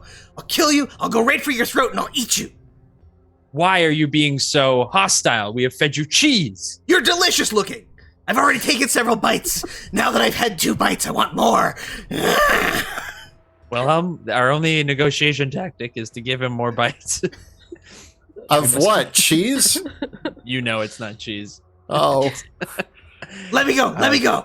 I'm gonna eat you. Ah! Listen, creature, you are moments away from being tossed from this great tower, and you will fall to your utter demise, and you will never taste sweet flesh again. Now tell us what we want to know, and I will let you live. I'll kill you first. If you try to kill me, I'll kill you first. I'll take you down with me. Ah! I do not believe there is a. This was the most challenging fight of our time here in Drachenheim. I believe we have lost. The day is lost. Wrath, what are you trying to say? I'm still wrangling this. The creature this is in some kind of state of madness. It. Wrath, are we done here? Put it out of its misery. We're done here. I wind up and I hurl the rat through one of the windows. The window goes smash and the rat flies out into the air, and Wrath, you still hear it saying, "Kill!" As it flies out, I turn to Wrath and I go, what's the rat's terminal velocity? Are they able to survive falls from any height like squirrels? I have to be honest, I only know that for cats, but this was a sad day.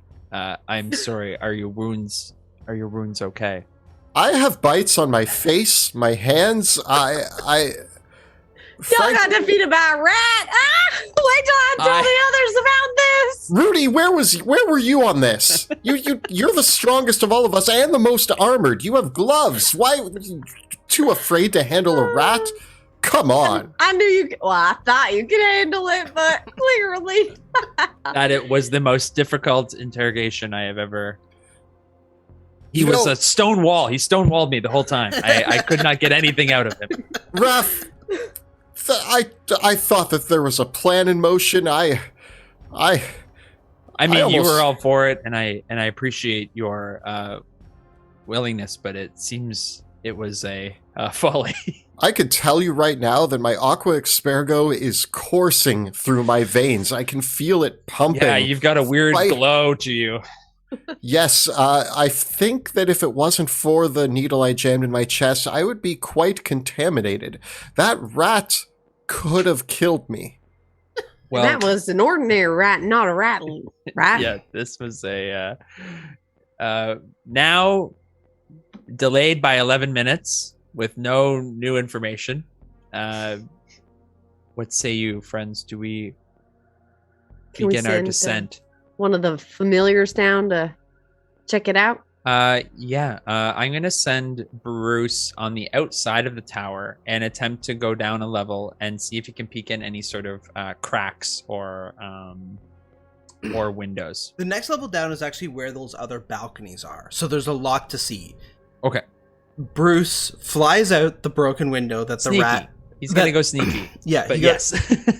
he goes sneaky, flying out the window that Wilhelm threw the rat out, and as the he sees out the window, looking down at the balcony, the rat that Wilhelm threw out the window landed on the balcony, and it's still alive, having survived the fall.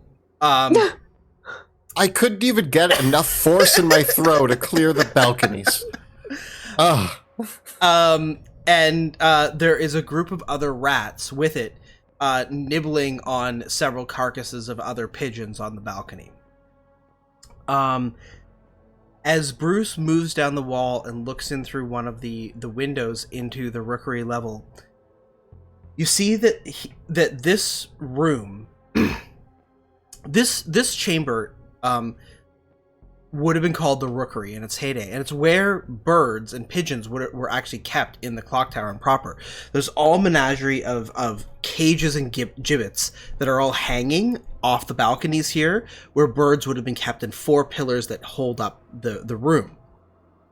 And so looking down into this chamber, Bruce can see this is the layout of the room. And in this room are several swarms of rats, there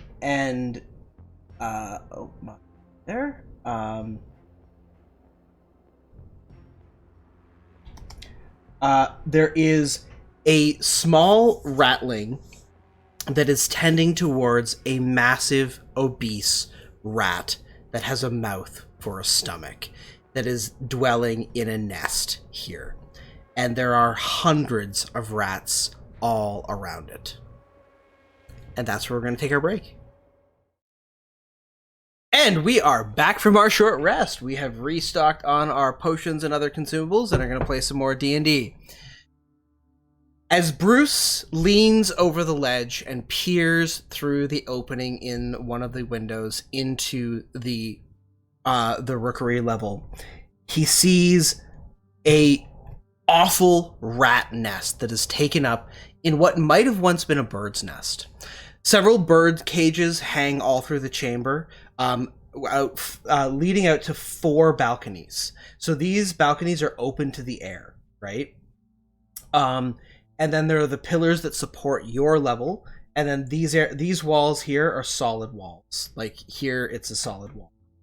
This is the ladder that would be leading down from the trapdoor from the level that you're on, and the stairs leading down further into the clock tower.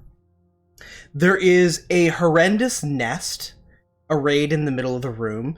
But it does not look like it was originally a rattling nest. It looks like it might have once been some sort of bird nest of some kind, and maybe even perhaps some kind of throne of another bird-like creature. There are all sorts of bodies and broken bones, picked bones strewn everywhere, and swarms of rats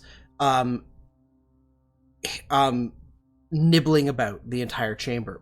At the center of the chamber, on a massive nest, is a huge ratling, almost the size of a hill giant.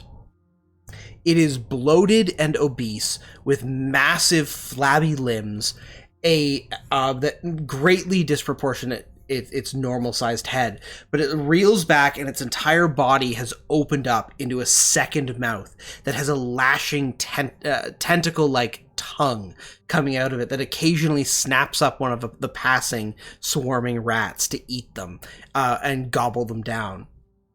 There is only one full ratling is in this room, gently tending to the obese creature in the center. A small ratling wearing a hooded cloak, who is looking up at the bigger ratling and writing down notes and drawing images, scrawling things onto the page as it was.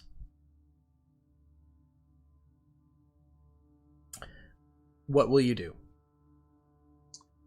I recall Bruce back up to the upper level, and I begin to Raph, any more little rats Reminisce. downstairs? Yes. There's Okay. quite the number of them. There is a awful large creature, one of the biggest rats I've ever seen, bigger than the one that bit you. And there are dozens more, and some of them seem to show signs of intelligence, like the ones that we have met. Like bigger or The- smaller than the big ones we fought? Probably around the same size. All right. He The big lied.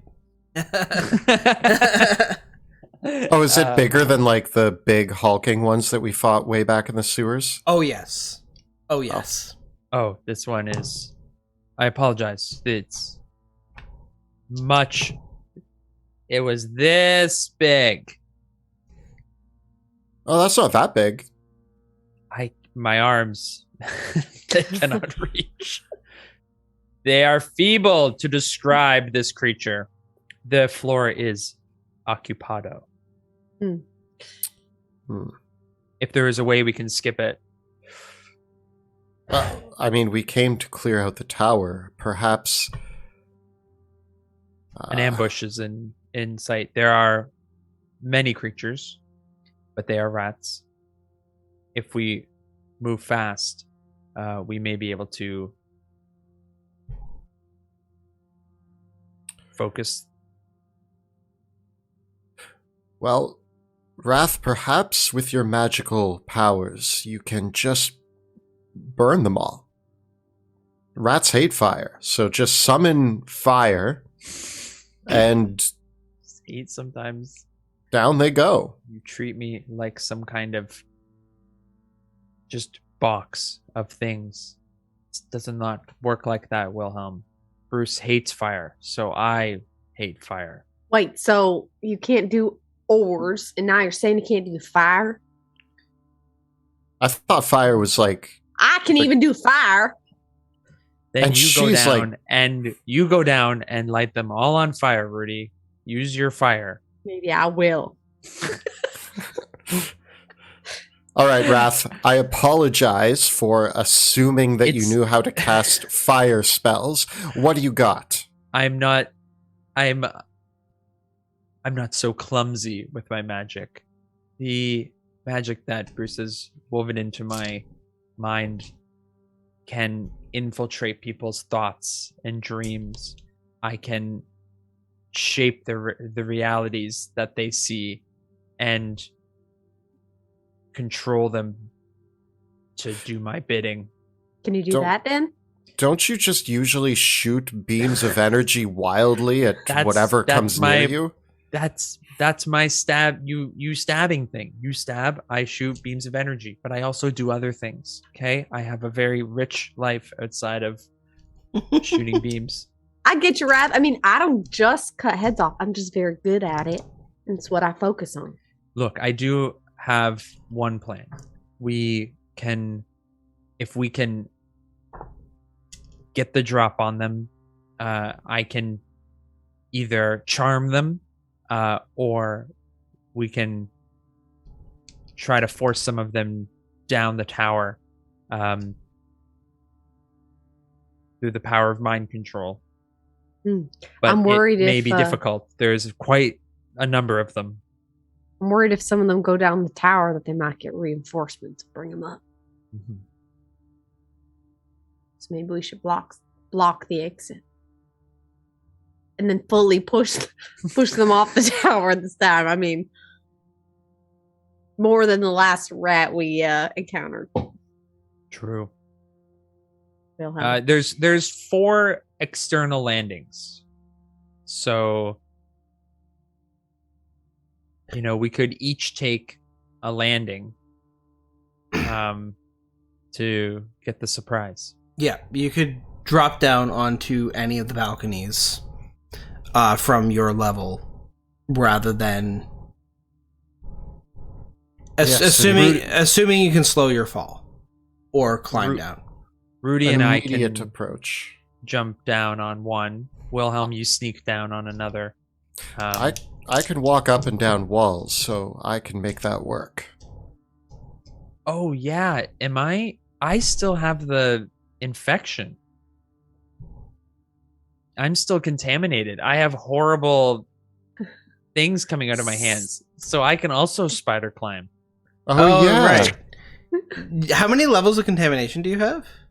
Oh, we don't need to remember all that. Okay. Level 2 contamination. Okay. I can misty. How far is it down from one level to the other? You could definitely misty step down. Yeah. I can. Okay. Yeah. I can misty step and then go straight in, so the element of surprise can be there. I just need Okay. like a signal of some sort to know when y'all are in position. I will begin. In your mind, Rudy, I will send you a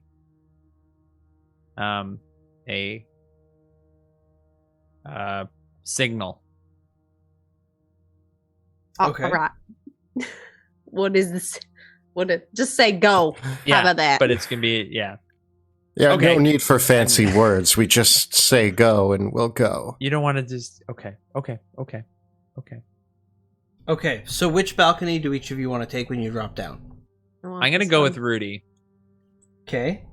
Oh, put me by myself. Rudy, Where protect me. are you gonna go, Wilhelm? I will go to this balcony. Okay. And I'm will- gonna like crawl stealthily down the wall and try to like hide in this little kind of Alcove? corner. Sure. Yeah. All right. So Wilhelm, you can climb down the wall. Give me a stealth check.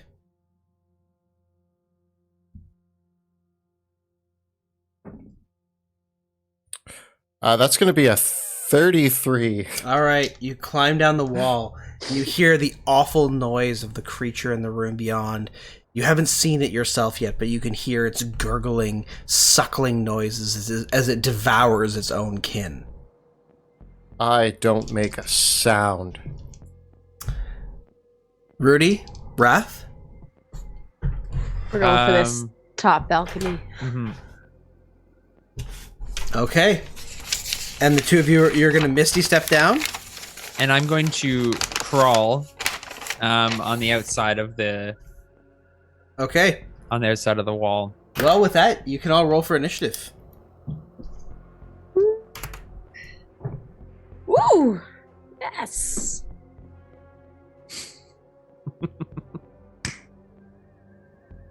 $21. Okay. 22. No. I got a 2. That's okay. Yeah, sorry. I actually would have rather you gone first, but Okay.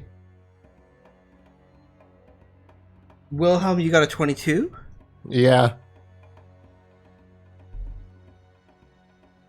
Rudy, you got a 21? Mm-hmm. I actually got one of my creatures got a 22.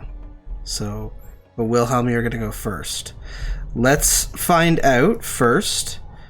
Okay.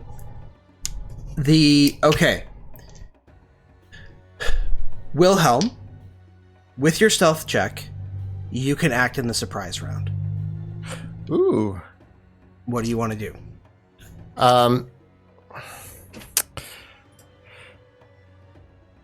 Well, we're not supposed to act until Wrath says go. My pant leg gets caught on some jutting wood and stone, and it gets snagged, and I realize that, and I'm starting to panic. So I just say in your mind, go. Okay. As I try to All right. free myself. Wilhelm sneakily but quickly.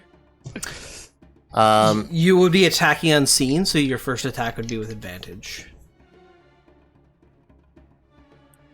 Can I make it to Scrawler from here? Like by going, like, I don't know if I can cut any corners. Like, you can't cut the corners with the way the room is, so you would need to. Yeah, it's 30. You'd need to use a cunning action to dash if you want to get there. all right, I'm gonna do it. I cunning action dash, and which way is Scrawler facing? He's tending to the creature, right? Yeah, so you could zip up behind Scrawler and stab him in the back. That's what I do. So I peer into the room quickly. I kind of mark where everybody is, Okay. and then I dash very quietly in, grab Scrawler by the back of the neck, and jam my rapier through his back. Okay, make an attack roll. With advantage. Wilhelm, surprise!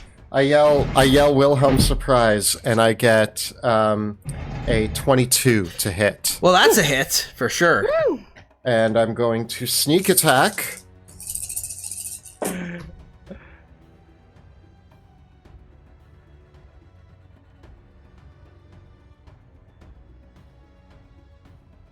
That's going to be 30 damage. Oh!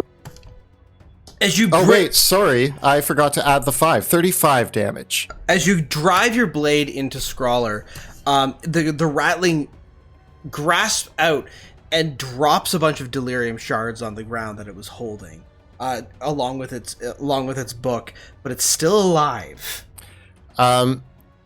Because I guess, yeah, I used my bonus action. I'm going to retreat back. So this is your turn. So basically, everyone's surprised. So you use your action and bonus action. So that would have been all you could. You would still have movement, though, remaining on this turn. I move back just to this hallway. Okay. To, and then it's your turn again. I run back out of the hallway. So I stab him and I reel back to see the reaction. And as he kind of looks over at me, I run up and try to run him through again. Okay, you don't have advantage this time because Scrawler can see you. Fair enough. This would trigger your swashbuckler. Yep. That's gonna be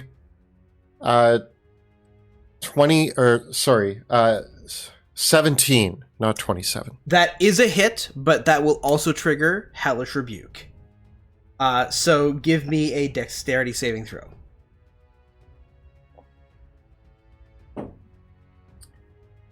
Dexterity saving throw is going to be 26. So you do succeed. So you would have taken you do succeed. So you would have taken a bunch of damage. How much would have been? Would have been 30 fire damage.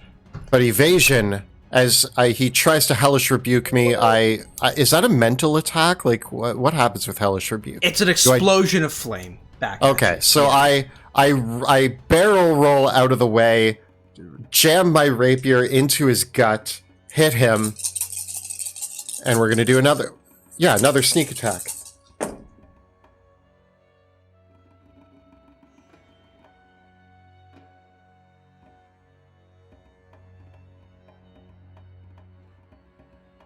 Dun, dun, dun.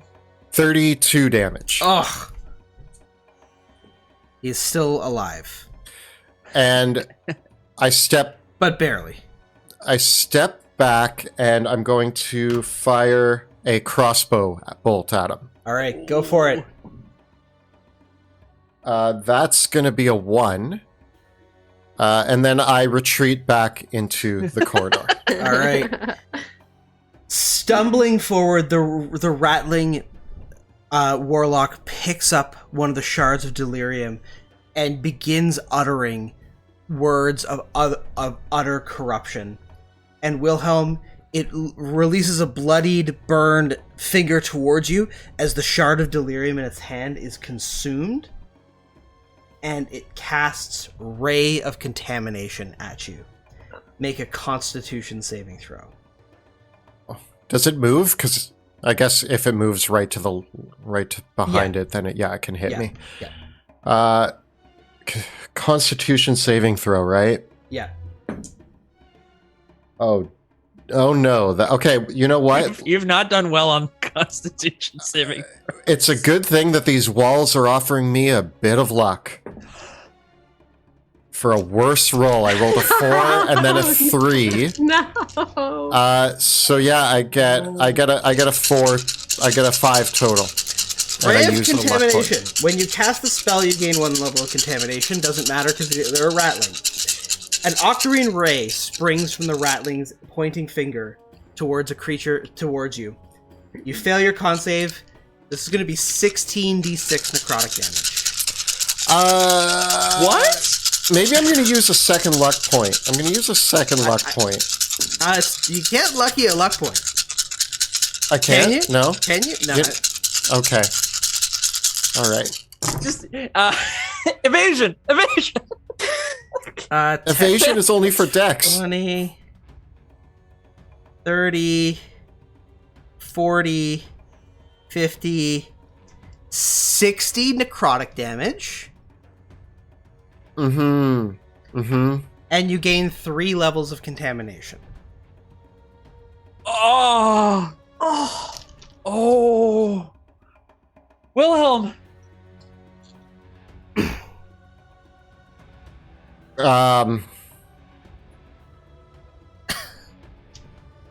You had that temp HP though, so like you're fine. I'm gonna negate one of those contaminations, but If you do, you will start vomiting.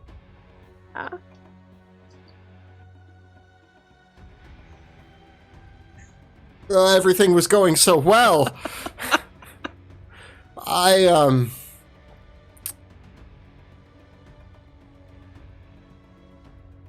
I guess I take 3 levels of contamination. All right, roll 3d6. You have to roll them separately because each time the odds of mutating are different.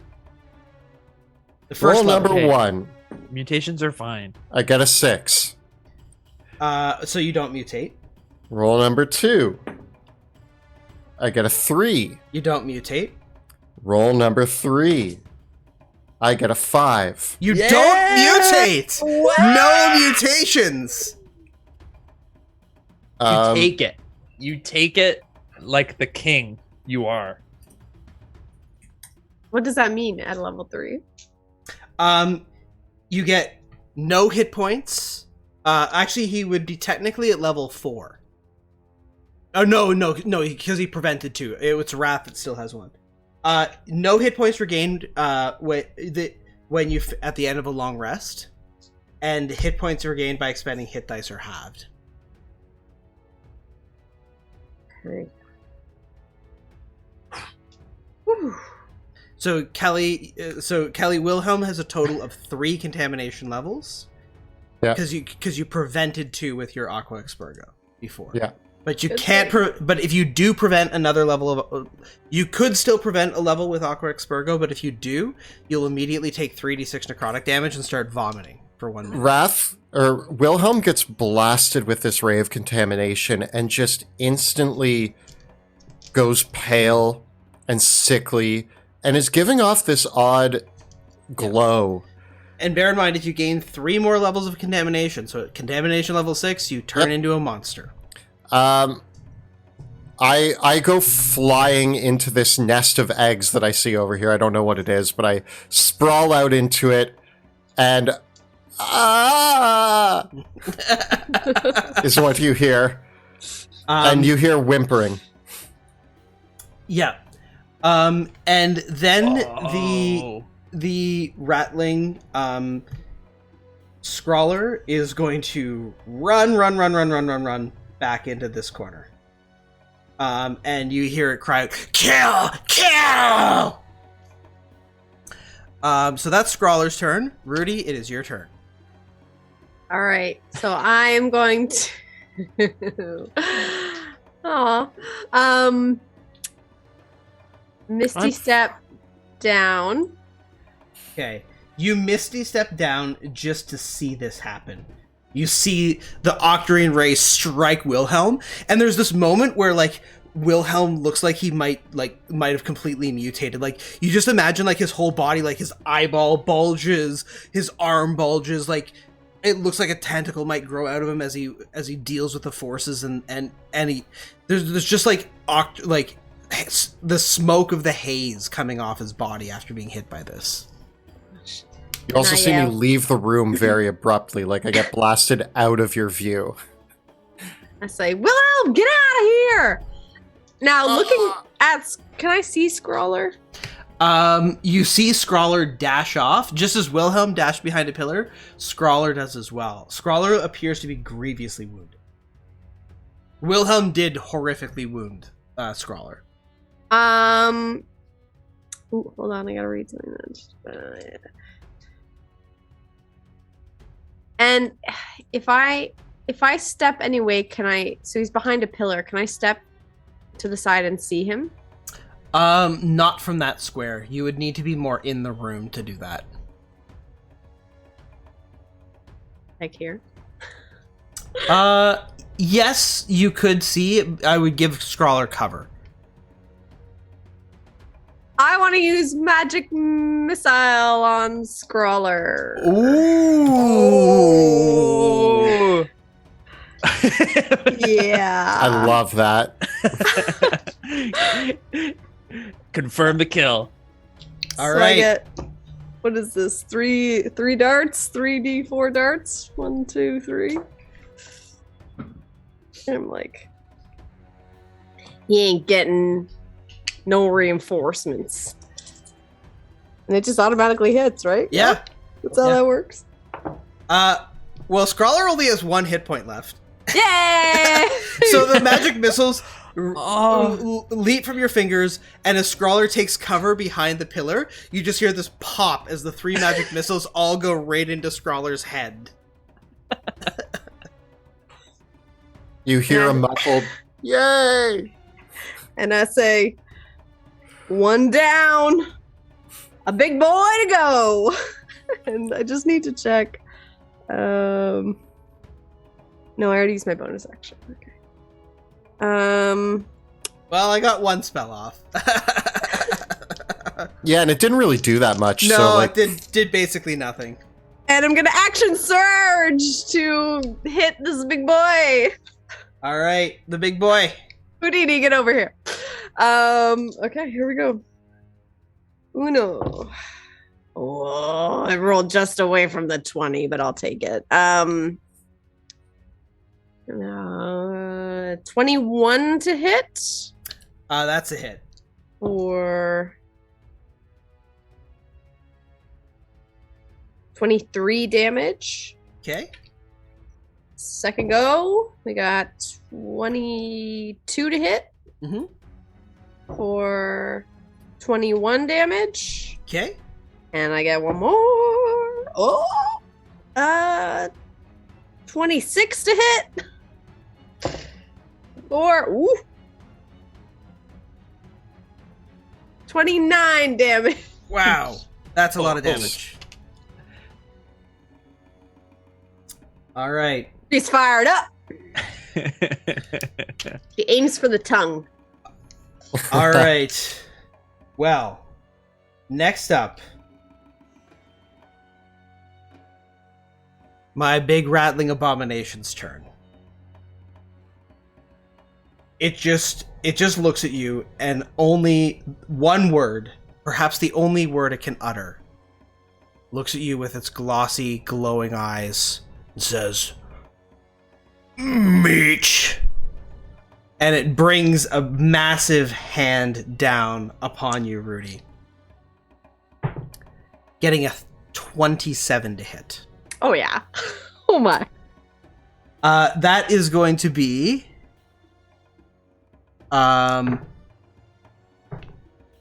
22 bludgeoning damage, and you are grappled by it.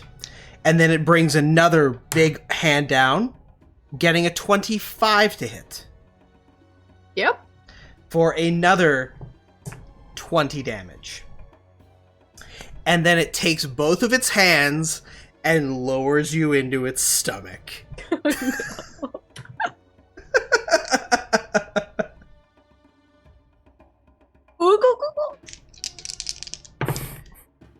Getting a 29 to hit. Yep. For 22 piercing damage, and you are swallowed by it with a gulp. As I go into its mouth. Gulp. You are blinded and restrained, and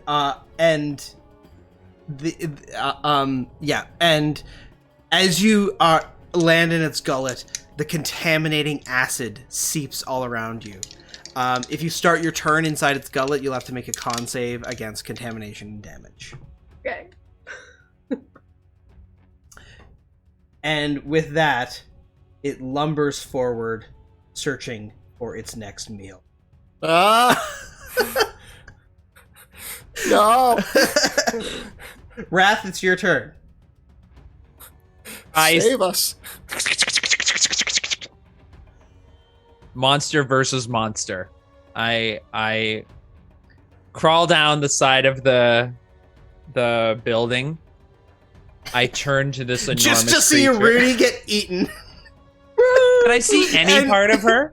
You Can I just see, you like, just a see foot? like her legs sticking out as it swallows her, and then the tongue licks the lips. I cast telekinesis Okay. and I cast it on Rudy. You can't see Rudy.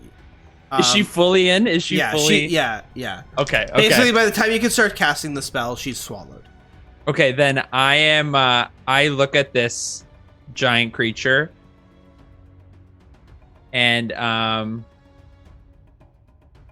I reach deep into its mind, and I say, "Spit her out," and I and I cast suggestion. Yes. I get a 2 on my wisdom saving throw.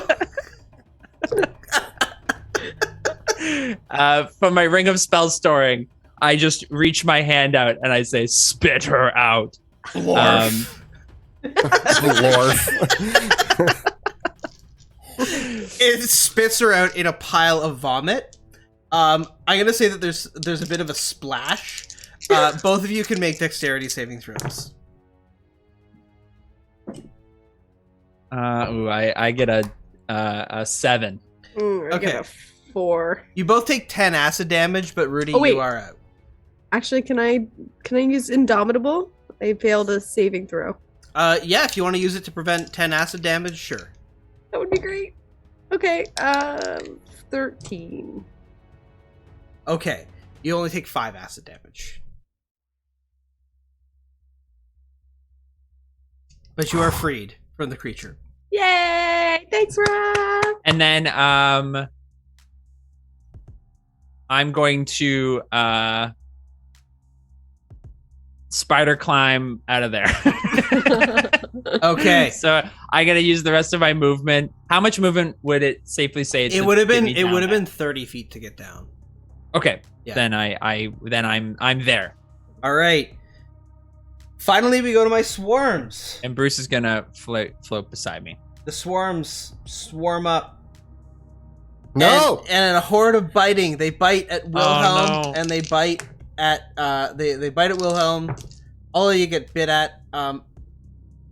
Rudy, I get a 19 against you. Wrath, I get a 5 against you, and Wilhelm, I get a 17 against you. I'm gonna shield that. I get hit. Wilhelm, you take 10 piercing damage. Uh, Or sorry, 7 piercing damage. I probably should have used Uncanny Dodge on the big attack, but I'm dumb and forgot, so I'm going to use it now. You wouldn't have been able to uncanny dodge that because it was a spell. That's right. I know what I'm doing. I'm gonna uncanny dodge that attack and A little bit alive. helps. Okay. Yeah, because you're hurting. Well, with that, Wilhelm, it is your turn. I'll tell you what. I'm going to spend my action to drink a greater healing potion. Okay. And your bonus action and movement? My bonus action is going to be to use, what's it called? Cunning action to disengage Okay. and run away. Okay. Scrawler. Wilhelm throws himself out of the pile of rats, chugging a potion, and just tries to sneakily, but kind of stumbling and panting, Nice. throws himself towards the other end of the room. Well, Greater healing potion's 20, right? Yep. Yeah. So Scrawler is very dead. Rudy, it's your turn then. And you are no longer in the gut of the monster, having been swallowed then vomited out. You are, however, covered in vomit. Bleh. Yeah. I am going to start by using Second Wind just Okay. to get a little bit of HP back. Ooh, that's a good one. So I got 19 points back. Okay. Perfect. Nice. And, well, I'm just gonna go back at this big boy. I say, Wrath, better have it back. And where's Houdini? He around here. He's gonna stay where he's at. 24 to hit. It's a hit. 21 damage. Nice. That's 15 to hit. That's a miss, I'm afraid. Oh, all right, let's try one more time. That is also a 15. No. The cleaving attacks bounce off its massive stomach, deflected by its teeth and tongues. And But- I don't think I can go anywhere. Well, Hold fast, Rudy. have you ever seen a dog vomit and then lick it up? Yes. Oh yeah. That's what happens.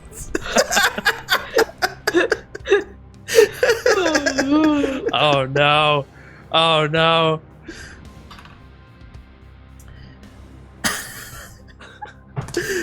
Rudy, I get a 22 to hit you. Shield. Okay. Seeing that bounce off, okay, it goes for you again to grab you, getting a 10. But then it sticks out its tongue towards Wrath. Oh. Wrath, make a strength saving throw. My favorite. Oh, no. No. And this isn't an attack roll. This is a saving throw. Yeah. I get a 0. Okay, the tongue pulls you towards the mouth and it tries to bite you, getting a 27 to hit. Oh yeah. You take 22 damage. And What kind of damage? Real quick. It's piercing damage and are swallowed by the Ah! creature. Oh! No. If I have to cast suggestion again to get out of this. Well, speaking of that, it's actually your turn. You're inside the creature, so give me a Constitution saving throw.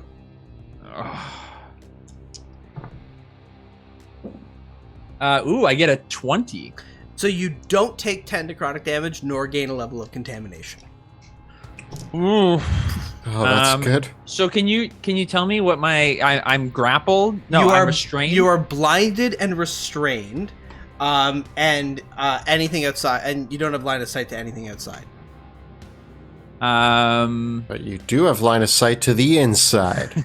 Yes. So I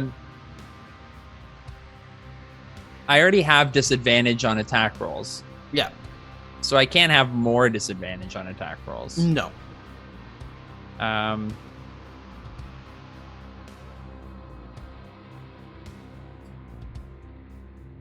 I'm going to, so under my new predicament, A wonderful new situation.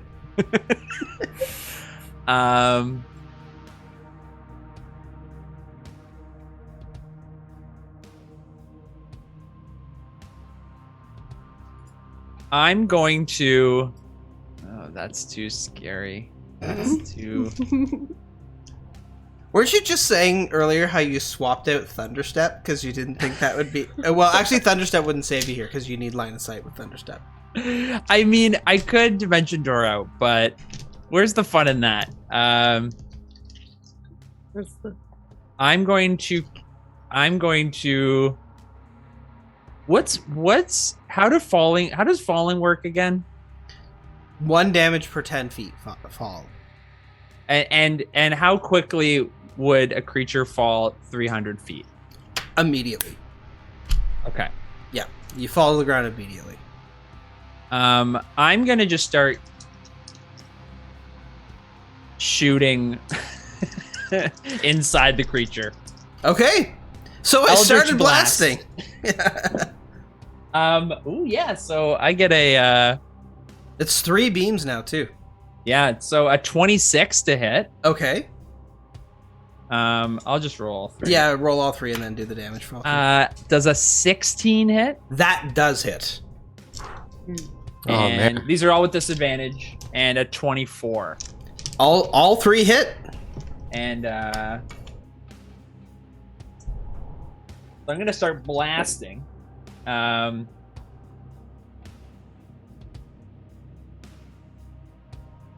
28 damage in total. Okay. Sorry, as you- no, 9, 11, 20. Yeah, 28. Yep. As you start blasting on the inside, it burns on the inside. I gotta make a con save for the creature. I fail. It vomits you up. Blarf. Haunt me. I'm gonna roll randomly. So 1, 2, like clockwise with a D8 to see which direction it vomits you out. It's gonna vomit you out at 5, so it's gonna vomit you out over here.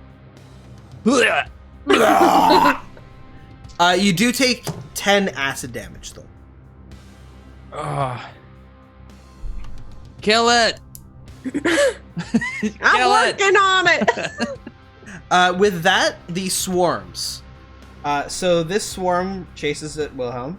And No! this swarm eats Rudy. So Rudy, I get a 19 to hit you. I'm And- still shielded. Okay, then nothing. And Wilhelm, I get a 9 to hit you. Haha! Alrighty. I cower out of the way. Okay. Well, in that case, it's Wilhelm's turn.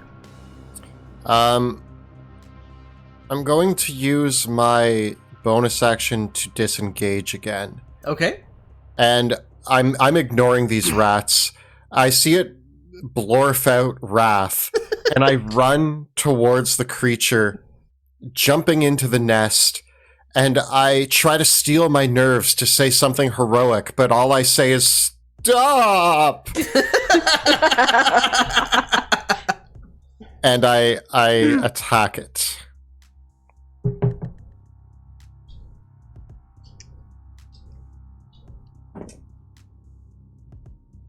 That's going to be a 25 to hit. That is a hit. All right. And I will get sneak attack because Rudy and Houdini are all there. And The gang's all here. Gang's all here, so it doesn't see me coming, even though I yell.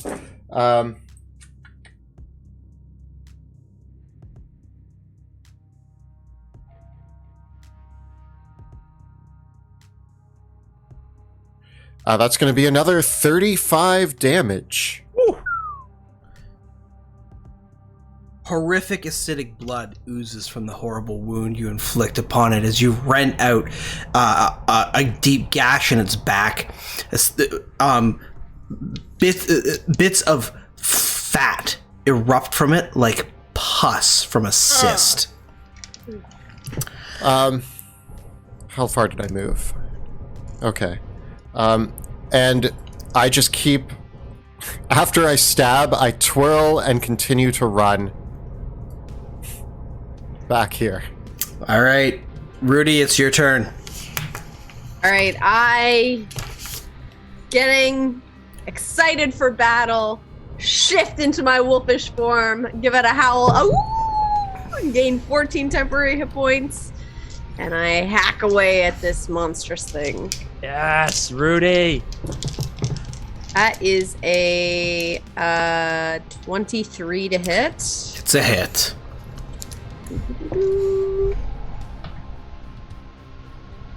24 damage. Okay.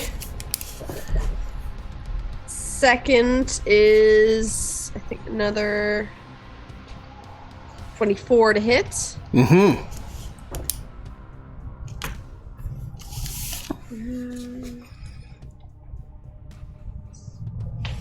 25 damage. As the creature reels from Wilhelm's blow, you see your opportunity.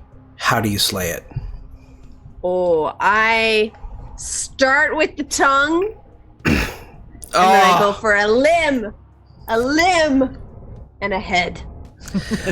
Even as the head comes off, the tongueless mouth still bites, gnashes, and gnaws until you bury your axe in it one final time. And only then, with a gurgle and one last blorf of vomit, does it stop moving. The rat swarms, seeing the great creature, disperse and rush down the sides of the tower into whatever holes they can find. Oh! Oh! I rush over to Wilhelm and I say, Wilhelm, are you all right? You don't look so good. I feel glowy and weak. You should be a monster. The amount of contamination that thing shot at you. No, It would have transformed any creature into a monstrosity. This is pure royal blood. Raph, I put my hand up and rested on your shoulder. You're all covered in goo. Really gross. I was not the one inside of that thing's belly. I am fine. And then I pass out. Rudy, help me. And I'm gonna try to carry you back upstairs to the bed. We're covered in goo, but because you're sort of bone dry over there, you can use the bed so we don't. I say, come here first, and I press to digitate the goo. Yeah. I just take a moment. I'm just like, ugh. You two, go on ahead, but carry me with you. I just toss you over my shoulder, and I say, all right, well, at least we're in a spot where we can rest a little. I need a young cleric and an old cleric. You do have the purging rod that was given to you by Ophelia Reed. Oh, Raph, please. But that will turn those 3 levels of contamination into 3 levels of exhaustion. I don't know. Maybe we should check the rest of the tower first. Does it look clear downstairs? We haven't looked yet, and the other rats skittered away, so... Yeah, they ran. They run away. I'm wondering, I mean, I guess they can get in the windows if they're just gonna crawl up walls, but I was gonna say I can lock this door and we can have a rest. This might be the safest place to gather ourselves. Wilhelm, you look like you need some healing. Mm-hmm. I'm fine. There's only it looks like the aqua expurgo is starting to wear off. If we fight any more contaminated creatures, it's gonna begin to take its toll. Yes, And I skitter up the wall. I'm going to need the restroom very shortly. The restroom here is a bucket. Yeah. That's what it's always been. I will need some privacy. It's going to be horrible. I will go into Bruce's mind and look the other way. It ain't nothing I ain't seen before with all my kids, so I just start rubbing your back. It's all right. It's all right. The episode that precedes this is not for television. Well, so you guys go back to the attic to take a short rest or to recuperate, or what are you gonna do? Now you mentioned that how many levels of so I have 2 contamination levels. Yes. I'm at 3. What does that do in terms of short rests? Exhaustion levels, you get 1 exhaustion level is removed per long rest. Oh, you guys Okay. have contamination, right? Are we Or, no, exhausted? sorry. But for the contamination, like I think at 3 levels, you said that you don't gain back hit points. Correct. On a Correct. short rest. Yeah. On a long rest. So Wilhelm will not if he takes a long rest, he doesn't get any hit points back from that. We need to get rid of some of that. And what about at level 2 contamination? It's halved from short rest hit dice, but you can still get Got it. long rest hit points back. Okay. If the building is clear, we can send out a flare, and then take a much needed. The building may not be clear.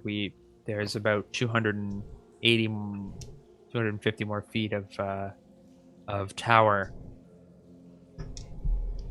I mean, I could send Houdini for a quick run through. Same. We could. Bruce can head down about 100 feet before I lose track of him, at least to get a Okay. sense of where things are. Okay, sending Bruce down. There is 2 levels that what you see. The first thing is that from one of the lower windows, you peek in and you realize that the bottom, that most of the clock tower is actually just an empty shaft, right? That leads down. And so the vast majority of the building itself is the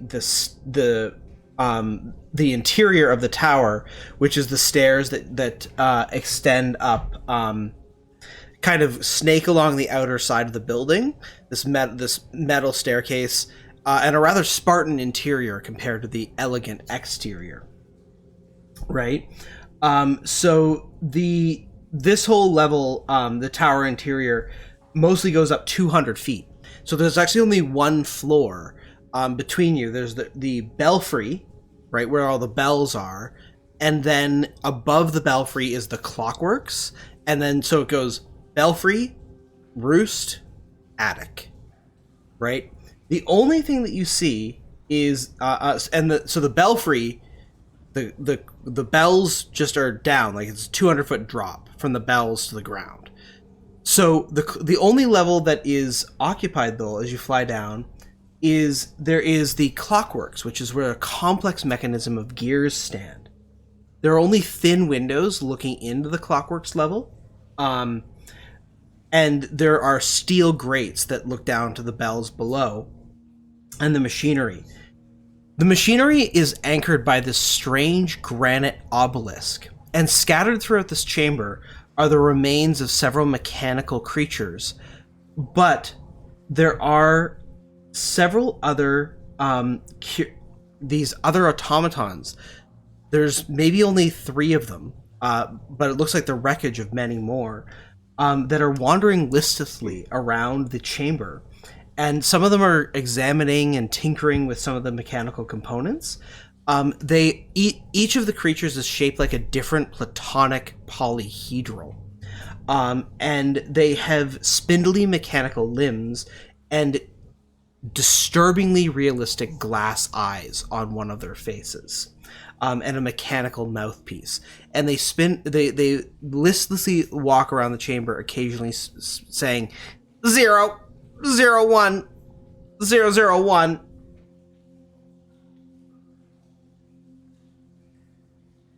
There are no, aside from the odd rat, there are no other ratlings in the tower.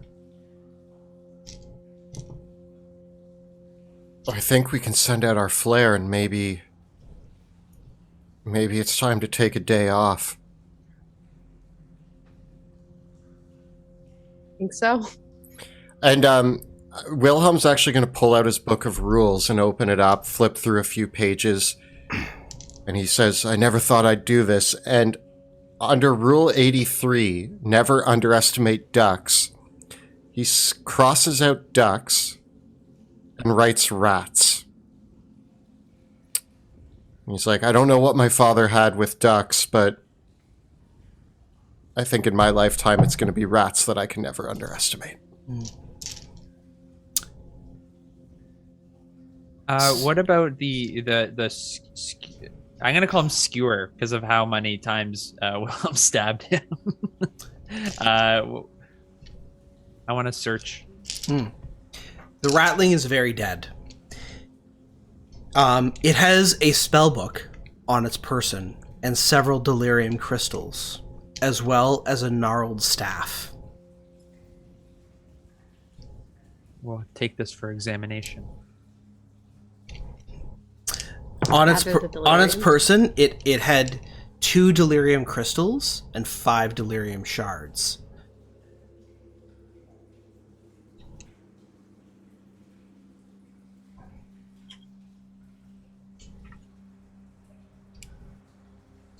As well as its spellbook and staff.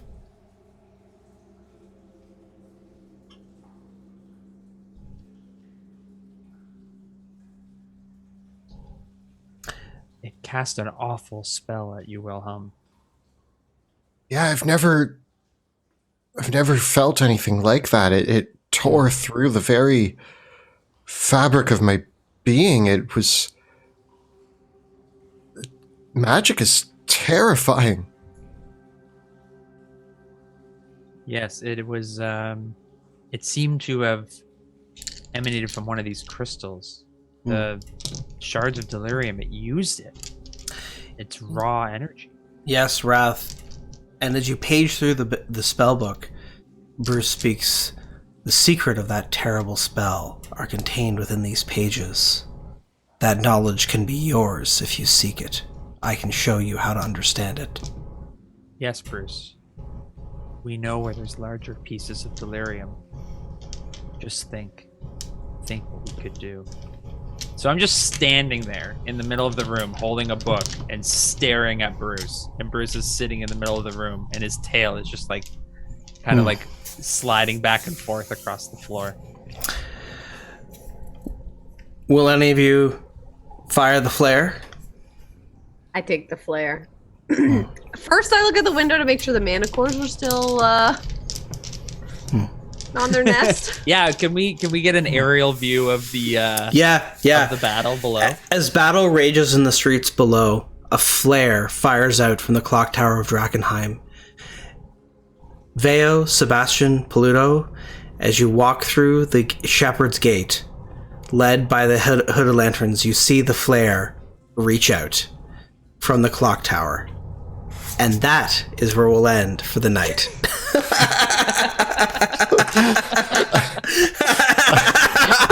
I was partially ready there. We're ready.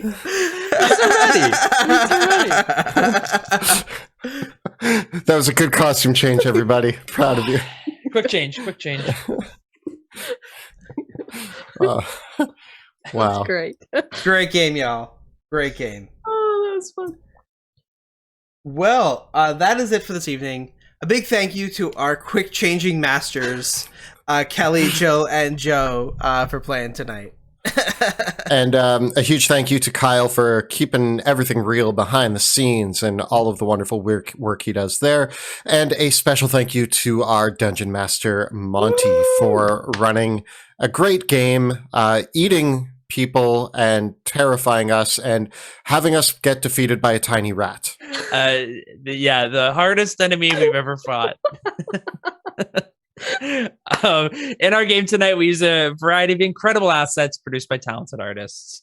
They have graciously given us permission to use them in our stream games, and you can use them too. So please go and check out and support some of these amazing creators. The image that you saw there of the big rat was an image actually of a miniature by Mantic Games, which is a rat abomination. And if you are looking for cool ratling minis to use in your Drachenheim games, well, we do have the cool Rat Prince mini. Mantic Games actually makes some great rat folk minis that are perfect for Drachenheim, so check those out. And as always, we have our player character artwork by Elizabeth Perot, cartography by Josh O, which you can see in the Drachenheim PDF, and music by Tabletop Audio. Of course, don't forget to look at the links below for our Teespring store. You can find all of your favorite Dungeon Dudes merch, including Yes, The Return of the Ratlings, Shadows of Drachenheim, as well as Troll Killer, and the rest. Check out bit.ly/Dungeon Dudes merch. Our videos and live streams are made possible because we have amazing patrons who help support our work. If you like what we do, you can join them by following the links in the description below at patreon.com/dungeon_dudes. We also have a phenomenal Discord community exclusive for our patrons. So if you are joining us on Patreon, make sure to hop onto our Discord where you can chat with all of us here about all things Drachenheim, all things D&D, and you can also participate in our monthly writers' rooms where you can help Monty and I detail new scripts and upcoming events for Dungeon Dudes. And you can also participate in our Q&As and homebrew workshops where you can submit your questions or your homebrew material for Monty and I to review in our monthly Q&A episodes. So all of that. Oh, yeah. We got go the ahead. next one next Thursday. Right. Next one is next Thursday. So we're going to be opening submissions for that soon. Do you know what topic we're doing, Monty? I don't think we finalized that, but we'll have it open tomorrow. So if you hop on our Discord soon, you can join in on that and make sure that you get in on all of the wonderful homebrew stuff. So join us on our Patreon. And you can always check us out on YouTube, youtube.com/Dungeon Dudes. We got all sorts of videos on D&D and cool stuff. One came out today. Check it out. And be sure to join us next Tuesday. Or no, we are off next Tuesday. Yes. Right? Yes. Someone's moving to a new house. Woo! Yeah, so we're taking the week off. So some moving blues can happen there. It's going to be a big week. Have fun with that. And so we will be returning not next week, but the week after. So be sure to check in with us. So 2 weeks from now, check us out on twitch.tv/dungeon_dudes from 7 p.m. to 10 p.m. Eastern Time. And you can also watch our video episodes of the show on YouTube and check us out as an audio-only podcast. Thank you very much. Thank you all so much for watching. We will see you next time in Drachenheim.